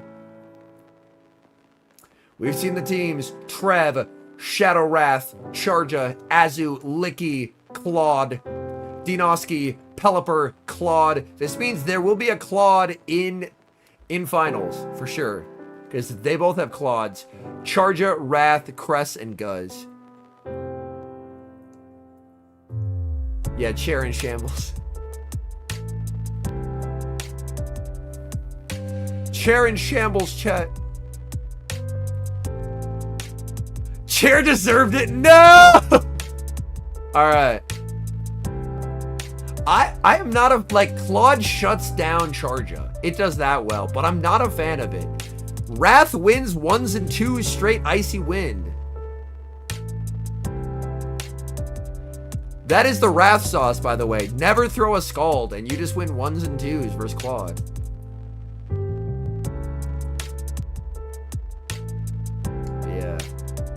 Look at the teams here. Charja is so strong into Dinoski's team, but Dinoski just brings Claude to invalidate it. So Charja ends up like, if it's on Claude, you just auto lose, which is awkward. Guzzlord, there's the Charja. There's the Charja. Like, X-Scissor does a lot here, but you can't ever Volt Switch down the Guz. And this is very awkward timing-wise for the Charger Bug, as you can very rarely throw on ideal timing in this matchup. Dinoski going to let this through. X-Scissor, massive super effective damage, but Charger able to withstand it. Going for the Dragon Claw this time. And Palasha has to throw on alignment or Dinoski will outpace and force a shield. So it puts Palasha in a really awkward spot where she has to under-tap and give a free Dragon Tail. And then this should allow Dinoski just to Dragon Tail all the way down because she's now on a 3 cycle. Yeah. This is going to allow a full farm down. In comes the Azu. We see a pivot into the Cresselia. Very, very interesting. Pivoting the Cresselia, basically, I'm a little surprised we didn't see the Pelipper pivot, because the Charjabug has been eliminated, so Pelipper has no hard checks remaining. But pivoting the Cresselia, with Future Sight, Cresselia should win zeros versus Lickitung, though, is my recollection. Slam connects. Again, the bulk of Cress is amazing. And if you're Palasha, do you just save shields for the Azu? Because you know if you shield the Lickitung, then the Guzzlord's energy suddenly becomes valuable. But you really don't want to have to deal with Azu on Cress. She's going to let it go. I genuinely like the play for her to let this Future Sight land and just put it all on the back of Azu. Licky, with a fraction of HP, makes the slam. Dinoski going to let this through. My guess is we might see Dinoski send in the Pelly here just to get some farm. And the clock's up for Palasha.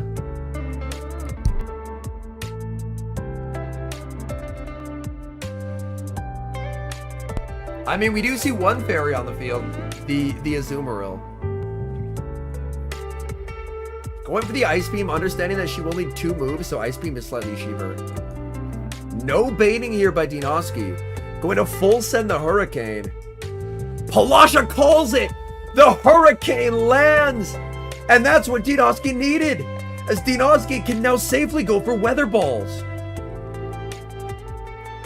Palasha tries to call a bait, which is honestly a pretty good read, as they're very likely to bait. But the Hurricane lands through 2 Protect Shields, and now this is looking very tough for Palasha. Yo, what's up, Davis? Yeah, we are back. I am tired as hell, but we're back. Because I love these regional tournaments. And the Pelipper's getting it so low that even a brutal swing from the Guzzlord could probably finish it up.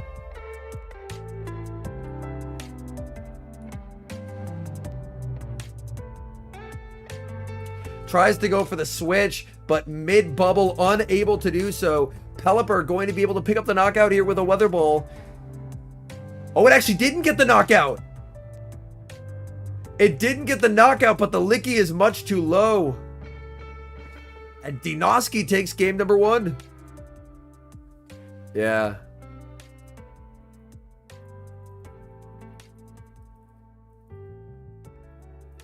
Ooh, I don't know what that Teapot Pokemon is, because I ain't played the new games, but that's cool. Ooh, Polly into Trev. Not a fun lead for Dinoski. Claude save switch here? Or potentially just try and go for a catch onto the Claude. Oh, a catch onto the Guzzlord. Hard reading, no Azu in the back. That's a crazy play to save switch a Guzzlord.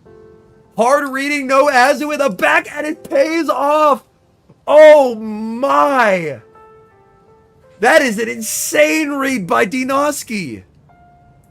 Dinoski hard reading that Palasha would bench the Azu, save switching a Guzzlord. And it pays off. Absolute madness. Absolute madness here by Dinoski. Chat, that is the equivalent of save switching a Sand Slash and getting away with it. If it's Azu, Guzzlord is just absolutely screwed. There's nothing it can do. But there's not. Guzz has a massive HP pool, but it has no defense.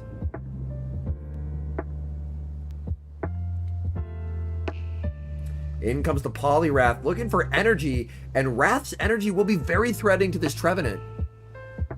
Definitely, Tolik, definitely. In comes the Charjabug, and this is looking incredibly good for Dinoski now. Especially if Dinoski can catch a discharge onto the Clodsire, then this game is immediately over. Gets the catch onto the Clodsire, and Dinoski is playing out of his mind right now. This is a best of 5. Dinoski, absolutely amazing plays so far. Is running Mud Shot, so no fast move pressure here. But Dinoski looks to be in the driver's seat of this one, catching left and right, making the hard line read that Azu was on the bench. Beautiful plays by Dinoski. All right, going for the Stone Edge. We see the no shield by Palasha, understanding that Dinoski has no remaining fast move pressure. It's resisted and double resisted. Continuing to farm up is the Clodsire. Clodsire going for the Stone Edge. This Stone Edge will be forcing the shield from Palasha. Palasha desperately needs this Trevenant to remain alive to be able to do some damage onto that Poliwrath. Sorry, not to do damage on the Poliwrath. I'm tired. To do damage on the Clodsire.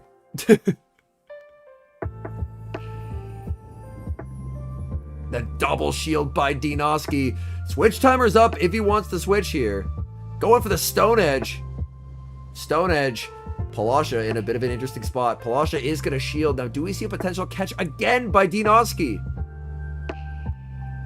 Oh, goes for the combo, but the catch by Palasha. It's the Icy Wind. Icy Wind not going to be enough to KO. But do we see the farm down here? We do! Getting the farm down, and that's game! As the Poliwrath is going to lose CMP here to the Trevenant. And this is going to be interesting here. I think the mud shot down happens. Oh, it doesn't! It doesn't!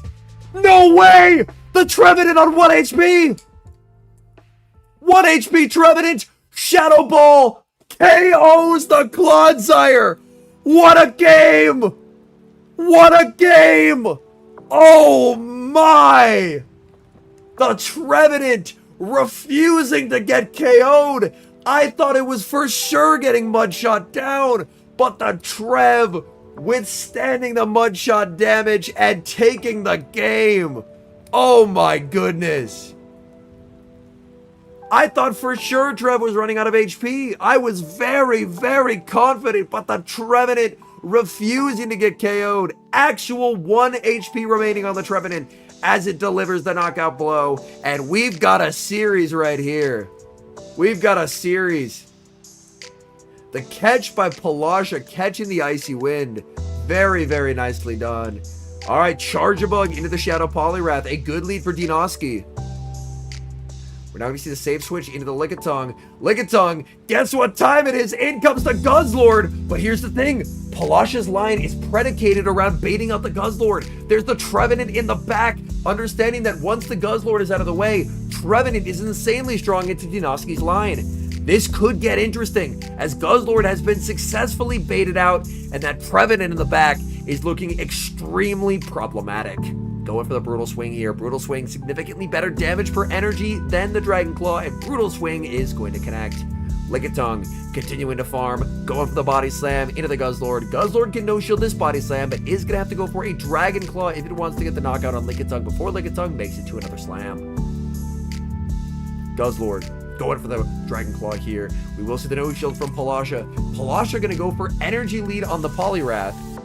Crunch if you want debuffs, Brutal Swing if you want more damage.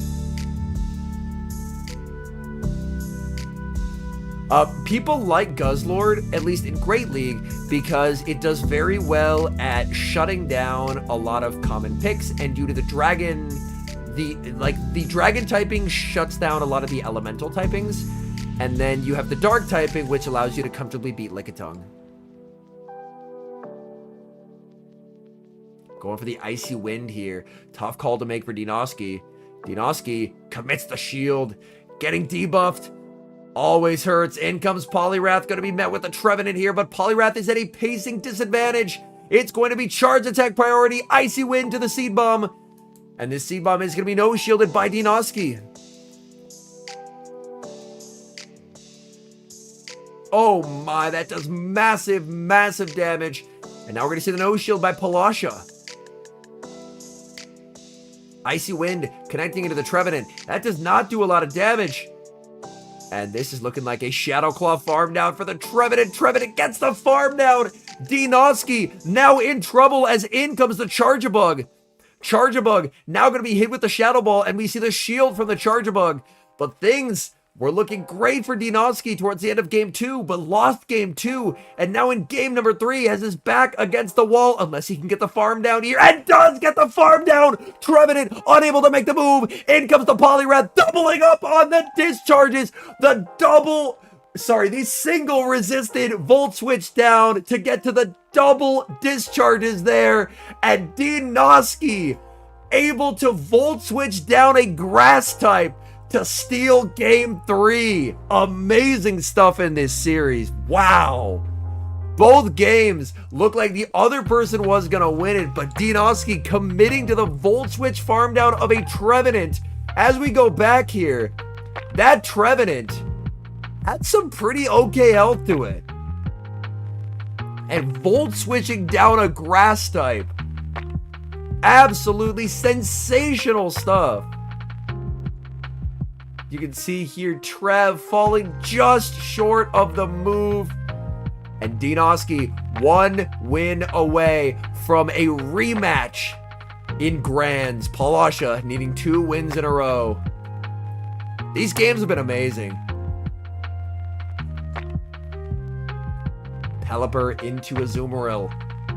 Bit of an awkward matchup here for the Pelipper. Honestly, neither Pokemon feels amazing in this matchup.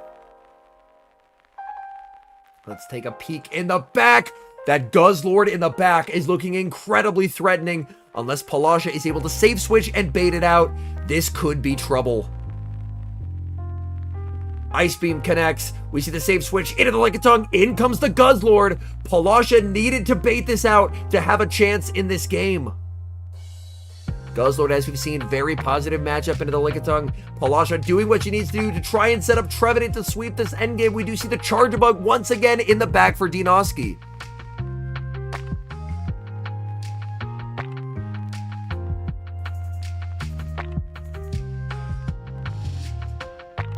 Guzz continuing to farm.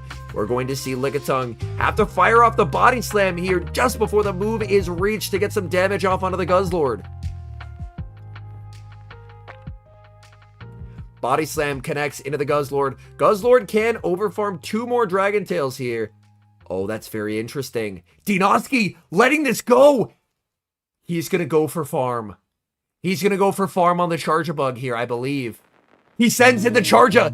Can he KO in 3 Volt Switches? This would be a stroke of genius if it works. And it does! He gets the energy lead he needs to threaten the Trevenant. In comes the Trevenant. These neutral X scissors are going to add up. And the plays by Dinoski, sacrificing Switch in exchange for a perfect farm down on the Charjabug. X scissor connects. Down goes 50% of Trevenant's HP. Trevenant in a situation where it's behind on energy by 12 turns. And that makes this quite uncomfortable. Trevenant forced to commit a shield. And now Charjabug is going to be back on its 3 cycle, but the switch into the Pelipper. Pelipper going for the Weather Ball. Weather Ball not going to be enough to KO. Polasha commits the shield, shielding the bait. Very unfortunate, and firing off the Seed Bomb. Seed Bomb is going to be shielded. Switch is up for Polasha. She has the ability to send in the Azumarill at any given moment. In comes the Azu, and Pelipper is going to look to fire off this Hurricane. Hurricane is going to land. This is going to do quite a lot of damage, but if you're Dinoski, do you not just save the shield for the Charjabug in this moment and let Charjabug close out this game? Pelipper continuing to farm. Pelipper looking to try and force energy from the Azu, and Dinoski is again going to let this go.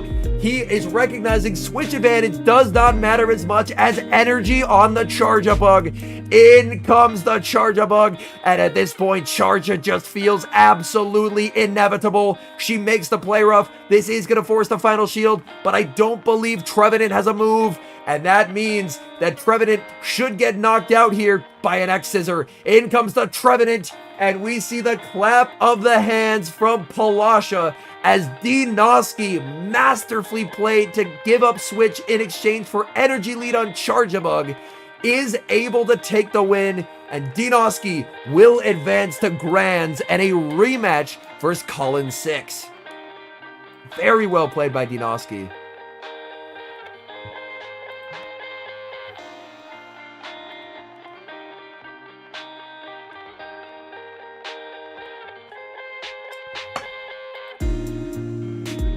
Dinoski, that read to go for farm on the Charger.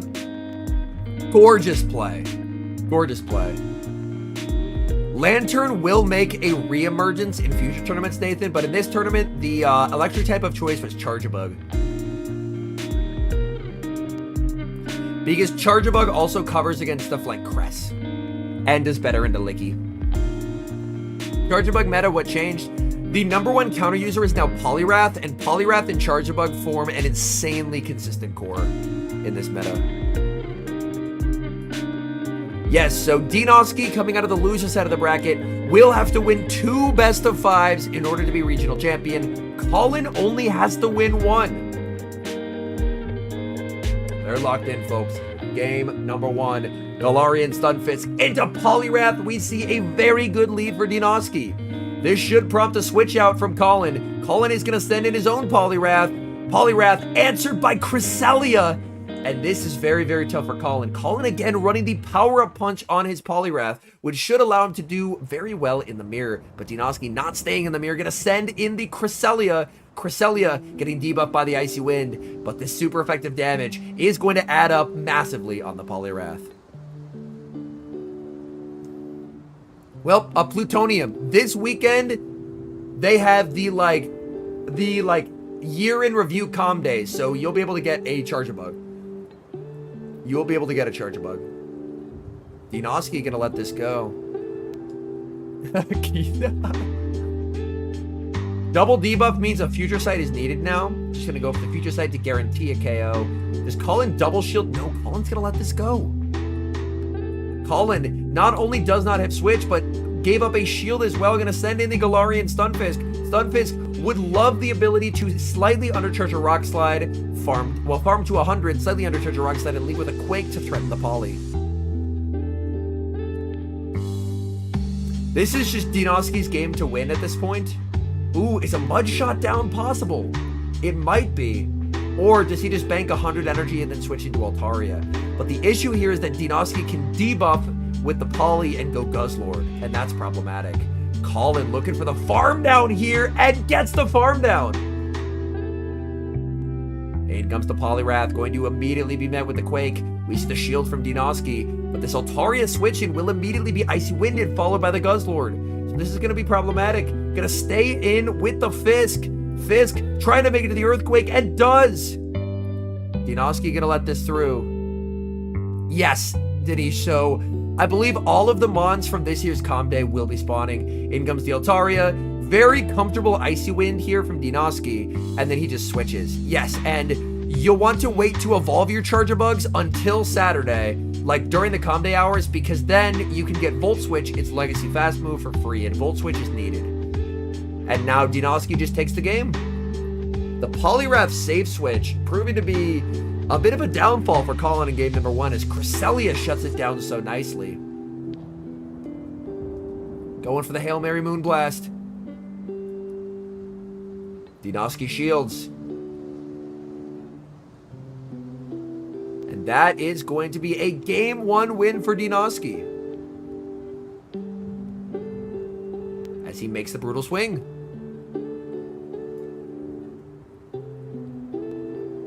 Very true, JPO, yeah. You love to see when competitors are like clapping and appreciating greatness when they see it. That is awesome to see. That is just good for the space overall.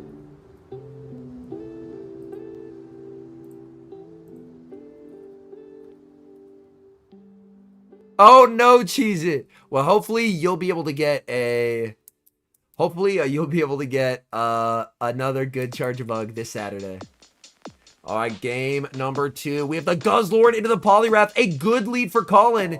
Dinoski, however, has some very good checks lurking in the back. Save switching into the Cresselia. In comes the Charjabug. This is another one of the reasons why Charjabug and Poliwrath form such a good core, as Charjabug does very well into Cresselia, which completely shuts down the Poliwrath. We see the Pelipper lurking for Dinoski in the back, but the Altaria is going to appreciate seeing it. Future Sight connects. That does massive damage, but Charjabug able to double up on the X-Scissors here. We can see Colin's team.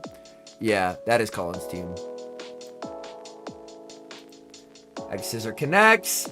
A small inaccuracy here from Colin. Colin's gonna let this through, but this Grass Knot landing means that Dinoski can potentially commit shields in exchange for switch. Grass Knot will land. Can he farm up to the back-to-back? He does, and that means Dean would have to double shield if he wants switch. He is gonna double shield for switch. For Great League, Blue Miltank, yes. X-Scissor is shielded. Gets the second one as well. Dinoski double shielding for switch. He wants the Pelipper aligned against the Poliwrath.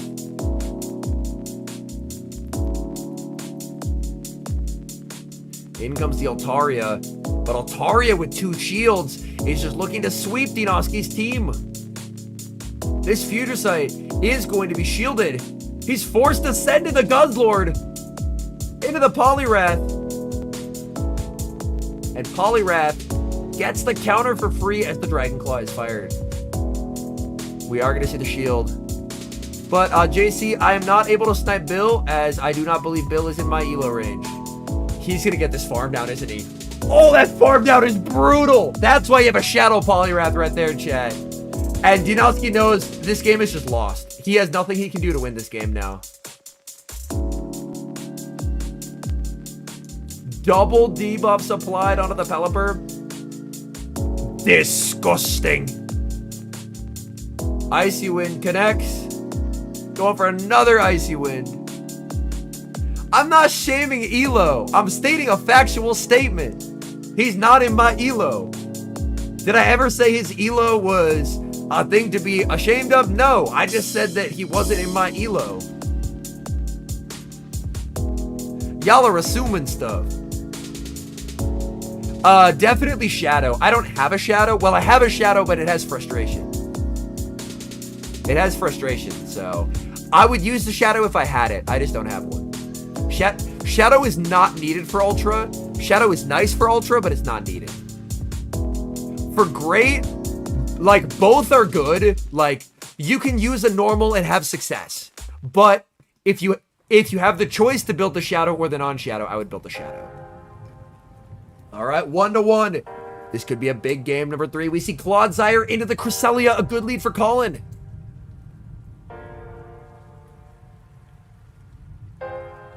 But yeah, I have one. I have a Shadow that I can build eventually for Ultra, but it's stuck with Frustration. So guess who's not getting built right now?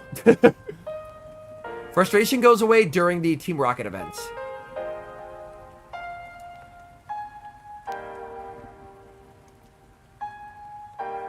Waiting the turn is Colin. Going for the Future Sight. If it's something like Masters mode, yes.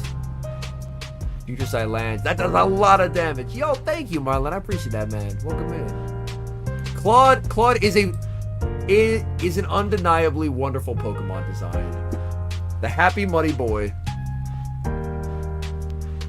Now we're gonna see a switch from Dinoski, sending him the Charjabug. Charjabug answered with the Oh no. Colin is reading this as a Fisk bait out, so he didn't send in the Fisk. He didn't send in the Fisk. He's reading it as a Fisk bait out, but it's not. He saved the Fisk and it's a Poliwrath in the back. Oh boy. Oh boy. Colin is not going to be happy when he sees that Poliwrath. Yeah, making the wrong read here. That's so unfortunate for Colin. He was reading that his Fisk would have value in the back, but it does not. If you're Dinoski, you got to be thanking your lucky stars that he didn't send this into the Charjabug.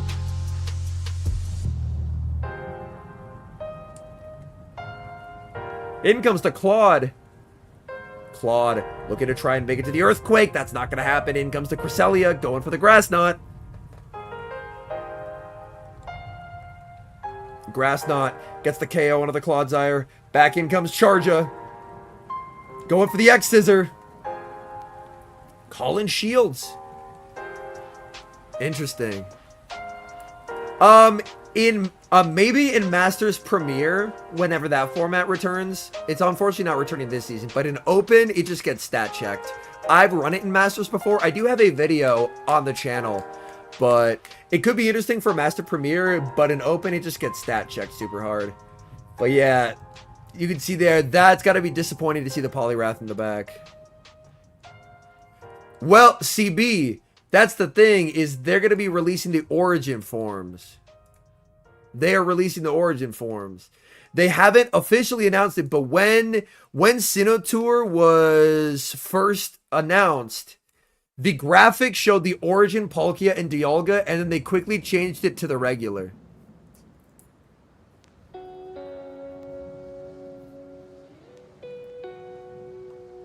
Icy Wind gets shielded. Wait, is this losable? I looked away. What happened? How is that a loss? What the? Hold on. I looked away.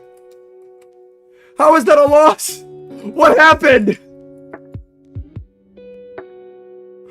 I looked away. Oh, because he banked 100 energy on Fisk.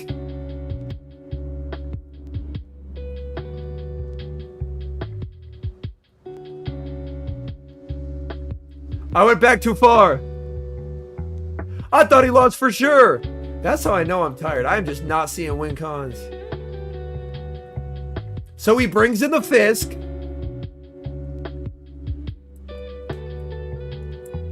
So he just banks 100 on the Fisk, and that's how he wins it. Holy shit. So he sends in the Claude. He banked a shitload of energy. He banked a shitload of energy. So even though it was Wrath in the back, he was kind of fine. And he has a shield advantage, so he can shield this and enforce the final shield. Or get the knockout. He overfarms, goes for the Grass Knot. I'm happy I'm not battling on this stream because my tiredness is missing these win cons like crazy. Oh boy, this is rough. In comes the Wrath. He makes the Future Sight to force the shield. And then he can just double EQ. That's so well played by Colin. Holy shit. That is insanely well played by Colin. That is insanely well played by Colin. Wow. I completely missed that as like a win con that was possible. That's what I get for being tired. So Colin is now 1 win away from winning the tournament. So even though he miss-switched 100 energy, he's able to take it. Wow, beautifully done by Colin. Alright, I'm going to try and focus up more on the games because I'm clearly tired of shit. So. Alright, can Colin put it away? Lickitung into Wrath. Not a great start for Colin. He safe switches his own Wrath. In comes the Charjabug. Going for the Icy Wind. Plutonium, that's the most relatable thing I've seen in chat.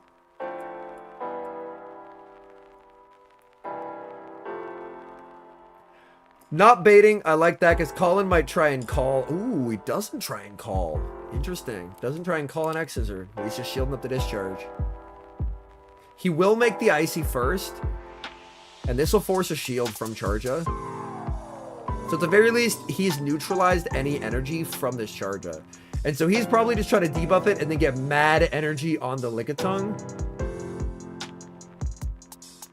Makes the pup. He's undercharging here because he actually wants farm. He's just hoping for a shield, but the shield doesn't happen. But he's not going to get a ton of farm with Licky. He actually got it a bit too low for his like.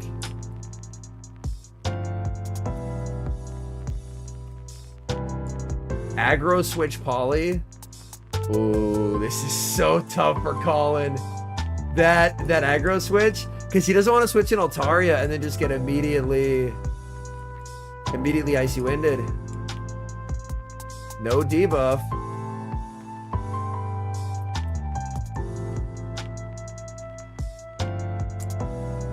Honestly, Derek, I think Poliwrath is well balanced. There's some people saying it should be nerfed. I wholeheartedly disagree. We finally have a counter user better than Medicham, and everyone's like, we should kill it with fire. And I'm like, no thank you. I like Poliwrath being good.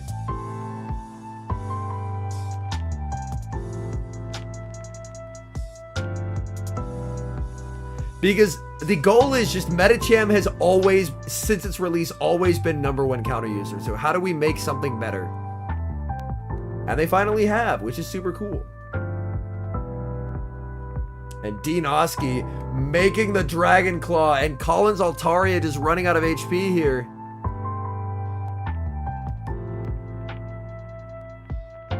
And the combo play into the Charger too. Beautifully done by Dinosky. Oh, filthy combo there. Saving the energy. I prefer 100% debuffs to 50-50 coin flips. 50-50 coin flips, I'm not a big fan of. But Icy Wind, nothing wrong with Icy Wind. 50-50 coin flips make it luck-based. Like, I have no issue with Icy Wind. 50-50 debuffs can tilt matchups away from you where you've either outplayed or had favorable alignment due to luck. I don't enjoy luck being a factor in games. I would rather it be more skill-based, and moves that have a chance to debuff, I'm less of a fan of. I didn't have an issue with Breaking Swipe. 100% debuff is fine by me.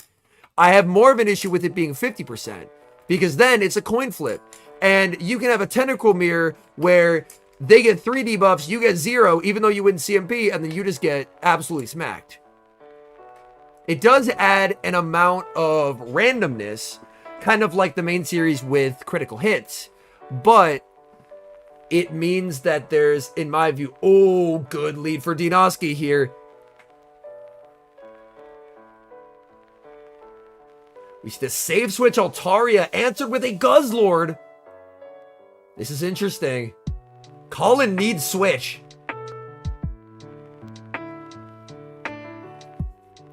Let's take a peek. We do see the shield from Colin. But the thing is, Dinosky is ABA strong to the poly. He brought so many checks to the poly. So even if Colin gets switch, the poly has nowhere to go. Hey, that's awesome, Joseph. Happy to hear that.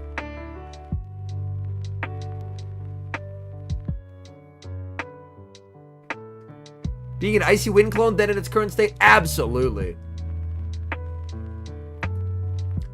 Because the issue was everything else that had Breaking Swipe was cool and based. And it was only Steelix that fucked it up for everyone. He's going for the farm down. Doesn't get the farm down. 1 HP on that Guzzlord. 1 HP on the Guzzlord as it makes the claw. And that really is unfortunate for Colin. And now he just goes Charge-a-Bug into Charge-a-Bug. And the poly succumbs to the Pelly in the back. And Dinosky gets the bracket reset. Dinosky will get the bracket reset, which means we'll go to a second set of 5. Gets the catch on a poly. But he can just rebank a move and go Pelly. Oh, he just goes Pelly right away. Like, they were so, like, in their desire to appease the Steelix haters, they neglected the fact that every other Pokemon with Breaking Swipe was well balanced. So they invalidated a bunch of very well balanced Pokemon because people didn't like one Mon that hit the move. And that's not my favorite. That's not my favorite. Do I prefer this Ultra League meta? Yes. But I still don't like the fact that, like, Rayquaza and Haxorus are casualties of the desire to nerf Steelix. There were other ways to go about it that didn't cause collateral damage, and they caused collateral damage. Dinosky gets the bracket reset here. I saw a very cool idea, which was nerf Dragon Tail to, like, yeah, nerf Dragon Tail to a bad move, add Scale Shot as a with Dragon Tail's old stats, and then just give Scale Shot to all the mons that had Dragon Tail. So that way, Steelix is now bad. Well, the thing is, Shiesty, is Mud Slap now generates faster energy. So I think Rhyperior is still going to be solid. Yo, what's up, Ziff? Because Mud Slap, now with more energy, means that you can get to Rock Wrecker faster. I still think Rhyperior is going to be decent. Ray, I think Ray is going to be bad. But the thing is, Rayquaza was perfectly tuned. It was a very well-balanced Pokemon. It has 0 stat product, but with Breaking Swipe and Shields to hide behind, it could do quite well. Like, Rayquaza was a very easy Pokemon to beat if you just played it in a way where you stripped away the opponent's shields, because Rayquaza without shields was dead. Whereas now, Rayquaza will more than likely be pretty useless, which is really unfortunate.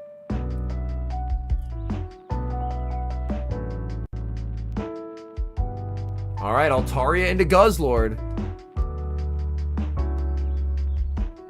The thing is, a lot of Ray's neutral, like, Ray can still beat, like, Kyogre and Groudon, but a lot of Ray's neutral matchups and what made it very strong, and I ran almost exclusively Ray. I ran so much Ray. Like, y'all know, there is no other, like, Go Battle League YouTuber who plays more Master League than me. I am the Master League guy. Anytime there's Master League, I'm playing Master League. Like, I am a professional Master League fanboy. Ooh, sends in the Fisk here. But, oh my goodness. That Wrath in the back is such a problem. And Ray is going to be dramatically impacted by this. Like, a lot of what made it good was its ability to, if you understood the shielding scenarios, to win certain shielding scenarios because you could debuff, and not having those guaranteed debuffs like Mewtwo, this will make Mewtwo better, which in my view is worse for a meta. I think a good Mewtwo makes Master League worse. Oh, the bait, and gets the shield! Because the whole thing of Mewtwo kind of beating everything just means that people just spam Mewtwo 24/7. Whereas having a Mon that, as long as you had a shield, you could beat Mewtwo neutrally was really valuable. And I have a Mewtwo. I use it a lot. But I think that a worse Mewtwo means a better Master League meta. And the debuff and switch here is so tough.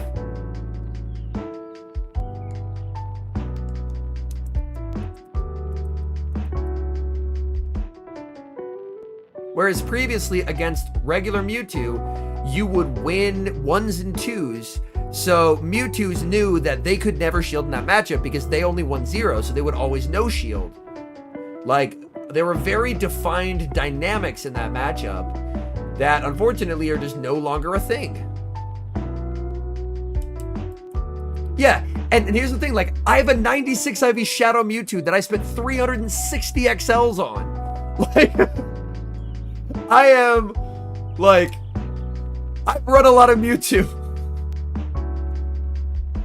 But Mewtwo is the killer of creativity. It's another reason why a good Zygarde is bad for Masters. A good Zygarde is because, again, it kills creativity.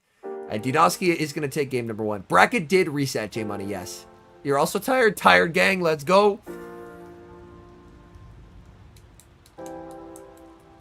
Granted, it's going to get to the point where they have made it a lot easier to get rare XLs. So they're very clearly saying Zygarde is the way. And we're going to make it wait because they have the raid days. During this season as a whole, rare XLs are way more common to drop from tier 5. So they are intentionally making it. Creativity basically means instead of every team being Dialga, Mewtwo, Giratina, or Dialga, Mewtwo, Kyogre, creativity means new strategies. For those who may not be aware, y'all know the Ray plus Solgaleo core, or it started out as Dragonite plus Solgaleo core. that wasn't a thing until that was actually something that I made. Granted, other people could have come up with it independently as well, but that's something that I really popularized. It was with a level 41, but that was a new way of playing Masters that didn't involve, like, Dialga Mewtwo, which was like every team. I also popularized Ray Rhyperior Core, which we saw quite a bit as, like, in higher elo as the seasons went on, just finding new and interesting ways to have success instead of just Dialga on every single team. And making Mons like Ray that were genuinely very flexible worse is worse for the overall meta. And that's the thing, Ziv, is I put in a lot of time and effort to try and create unique strategies for the Master League. Ho-Oh now wins. Yo, what's up, Pokemango? XLs for Master still paying true. You sound like me bitching about endless limited medals. Kag W. Crest into crest. Oh boy.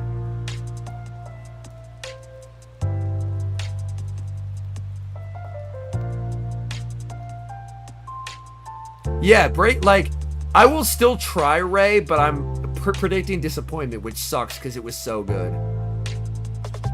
It was so good. Yeah, Zacian came to the meta, and then they said, fuck it, better Zacian, here's Xerneas. Xerneas stocks might be down this season with the buffs to fire. We may see a return of more Zacian play, but it'll be interesting. It'll be interesting to see how it shakes out. Ho-Oh now wins Dialga Zeros, which is a massive, like, it cannot be understated how important the Dialga Zeros as a pickup for Ho-Oh is. Trevor, great question. My guess would be, based on the fast move, is typically with Venusaur, you want to run Vine Whip, as Vine Whip generates energy pretty quickly.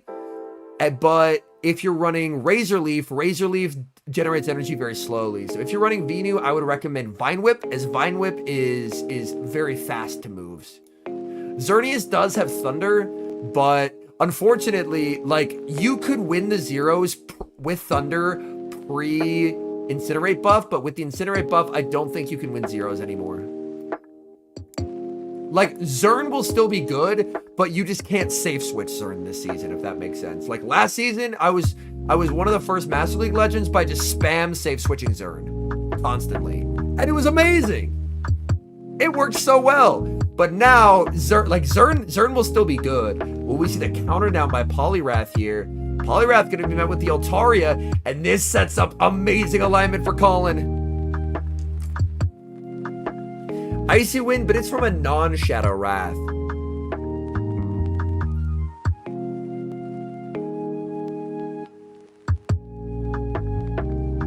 Yeah, Trevor, I would check the fast move on your Venusaur and see if you have Vine Whip or Razor Leaf.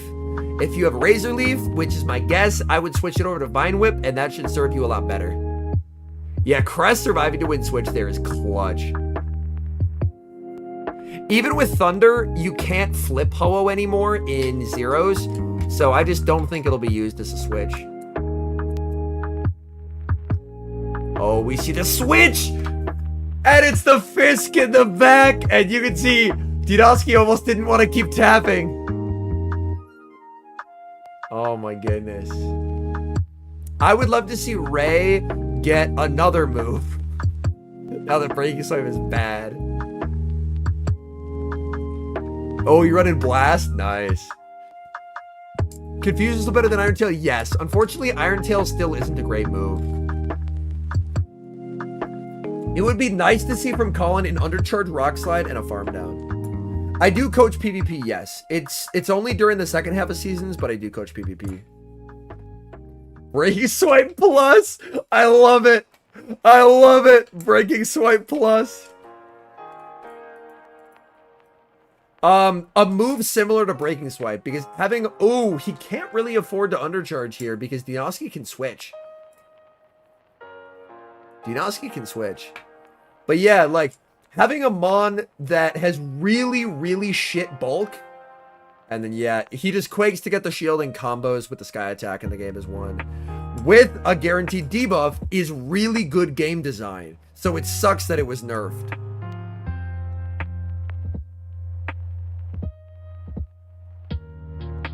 Yeah, it's really unfortunate that it was nerfed.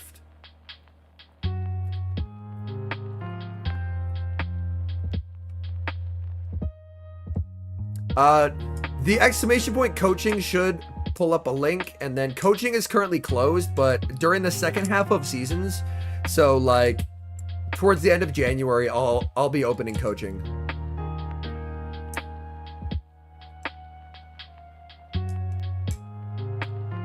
Tyranitar, honestly, SmackDown Tyranitar is really nice anti-meta. I think if it got something like Snarl or Rollout, it would go crazy. Like, the thing is Breaking Swipe is just Claw with a debuff chance, but the issue is with Ray's extreme glassiness, the debuffs are required. Like, even though Swipe is still better than Claw, from a game balance perspective, it very much needs that guaranteed debuff to be able to withstand the moves, because it's extremely glassy. Oh, we see the pivot into the Clawed here. Interesting. Yeah, like, giving Breaking Swipe to Steelix was just a straight up mistake. But the question is, how do they fix that mistake is the question. Lands the Sky Attack, so Alt doesn't have as much energy anymore, sends in the Licky. But yeah, like, that was absolutely a mistake. But the question is, how do they fix it? Yeah, they probably see the Psychic typing, and then they're like, ooh, I'm gonna send in my tree, and then they just get a Rangarood to death. But yeah. I'm team just take it away as well, but my understanding is that that is something that the Pokemon Company does not let them do, is my understanding. I could just be wrong, but that's what I heard. I haven't heard that from like an official source, but I've heard it from enough people that I believe it to be accurate. Goes for the whip and gets the knockout. In comes the Guzzlord, but it's Guzz onto Polly.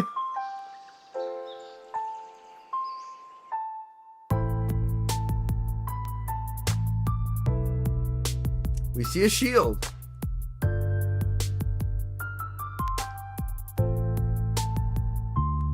Ooh, in comes the Pelipper. Pelipper full sending the Hurricane here. We do see the no shield from Colin. This Hurricane is going to do a lot of damage. It's going to do a lot of damage. And now he can just Weather Ball to force the shield. That's really awkward for Colin, as Colin has to shield this. If he no shields, he has no way of farming down. He needs the fast move pressure from the Dragon Breath, but shielding a resistant move feels terrible.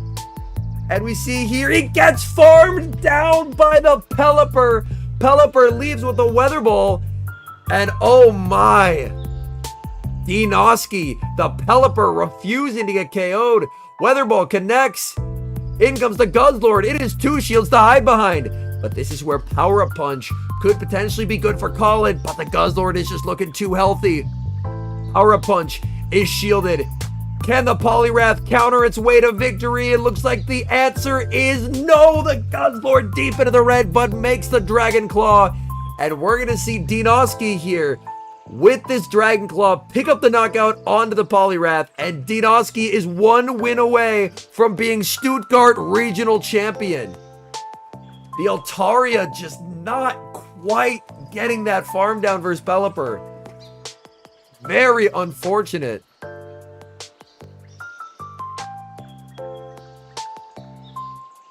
Colin needs a win to stay alive. Dinoski needs a win to rewrite history and win it out of the loser's bracket. Altaria lead into Pelipper, same leads as last game for both trainers. Let's take a peek in the back. We see the Charjabug and the Guzzlord in the back for Dinoski. So Dinoski is ABA weak to the Altaria. Colin should be able to dictate switch in this matchup, and dictating switch would be very advantageous. no bait for Dinoski. This would be a big shield for Colin if he gets it right, and he does! Shielding the Hurricane is massive, and now Colin can dictate switch advantage in this game. We see the save switch into the Charjabug. Altaria farming up. We now see the switch into Lickitung, and this sets up the alignment that Colin's looking for here with Guzzlord into that Shadow Pup Poliwrath in the back. Going to fire off X-Scissor after X-Scissor. Again, in neutral matchups, X-Scissor does the same damage as Discharge, but it costs less energy, so X-Scissor is the way to go. Going to be firing off this X-Scissor into the Lickitung. Lickitung is going to no shield, and Lickitung looking to overfarm, will need to throw before 3 more Volt Switches, and Colin is going to throw after 2. This Body Slam not going to be enough to knock out this Charjabug. We'll get the Charjabug low. Dinoski is going to let this through. Dinoski farming up, going to make it to the X-Scissor. X-Scissor is going to be very close to knocking out the Lickitung here. I think Lickitung can hang on with a sliver of HP. It's going to be very close into the Lickitung. Lickitung hangs on with 1 HP, makes the Body Slam, but the Volt Switch registers, denying that energy. In comes Altaria. Altaria gets the farm down. Altaria has a massive amount of energy. In comes the Guzzlord, and this is looking tough. Okay. This Sky Attack bait does get shielded. Can Altaria make it to the Moonblast here? Altaria farming up to the Moonblast, getting there but throwing on alignment, giving a free Dragon Tail. This Moonblast is gonna hurt. Dinoski lets it go. The Moonblast crashes into the Guzzlord, picking up the 1-hit KO. In comes the Shadow Poliwrath. Poliwrath, it has Power-Up Punch. Guess what you can't shield? You can't shield fast moves. Dinoski is gonna no-shield the Power-Up Punch, and Colin is going to take game number 4 on the back of Pup Shadow Poliwrath, and we're going to a game number 5. Winner take all here in Stuttgart. Oh my goodness. We've gone through 9 games between these competitors, all with razor-thin margins, and now one final game to decide it. Who gets the guaranteed invite to Worlds, and who falls agonizingly short. I was a bit surprised he didn't commit to the Altaria there. So he didn't shield the Moonblast, but I guess reading the Guzz, that Guzz was going to have a tough time with that Wrath in the back, because if he does shield that, then an Icy Wind can potentially knock out the Pelipper.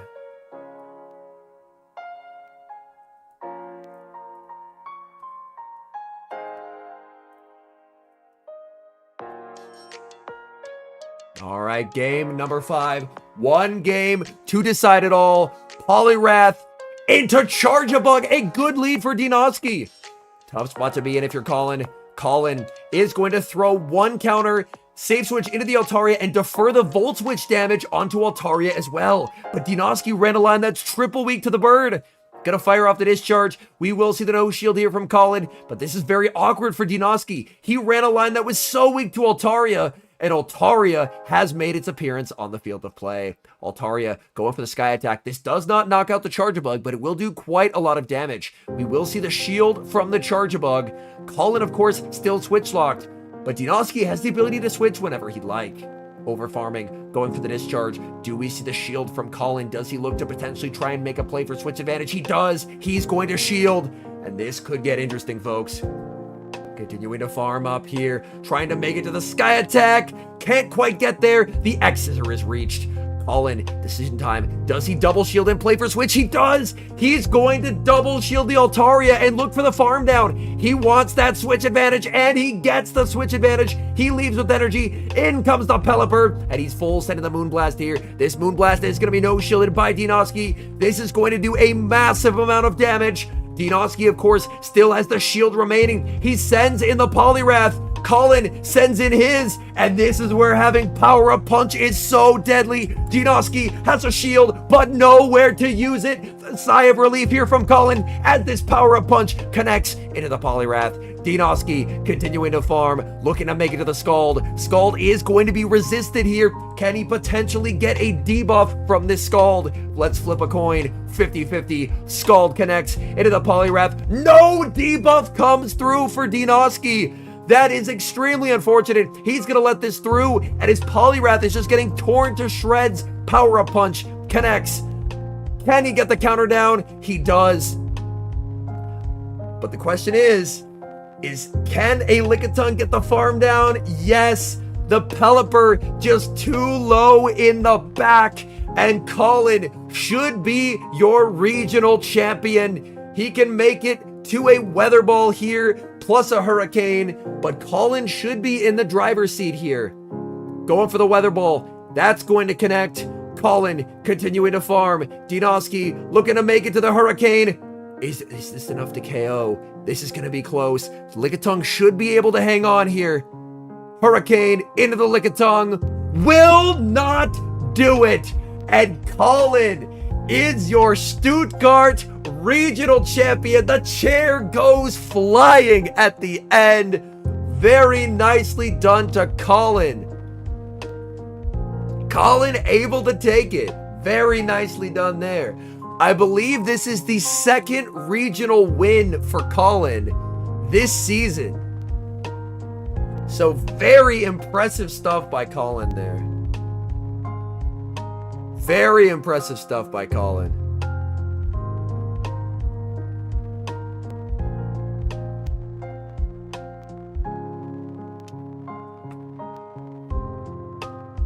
But yeah, very, very nicely done. All right, chat, my voice hurts. I've streamed for a lot of hours today. I'm gonna go get some rest. Thank you for hanging out. Thank you for hanging out, and yo, I appreciate that blank space. That's very kind of you, man. I don't trust the leak, to be honest, Sleeping. When we get actual confirmation from a trusted leaker, I will pay attention. But yeah, have a good one, chat. Be well. New video tomorrow. Yeah, and I will see y'all later. All right, peace.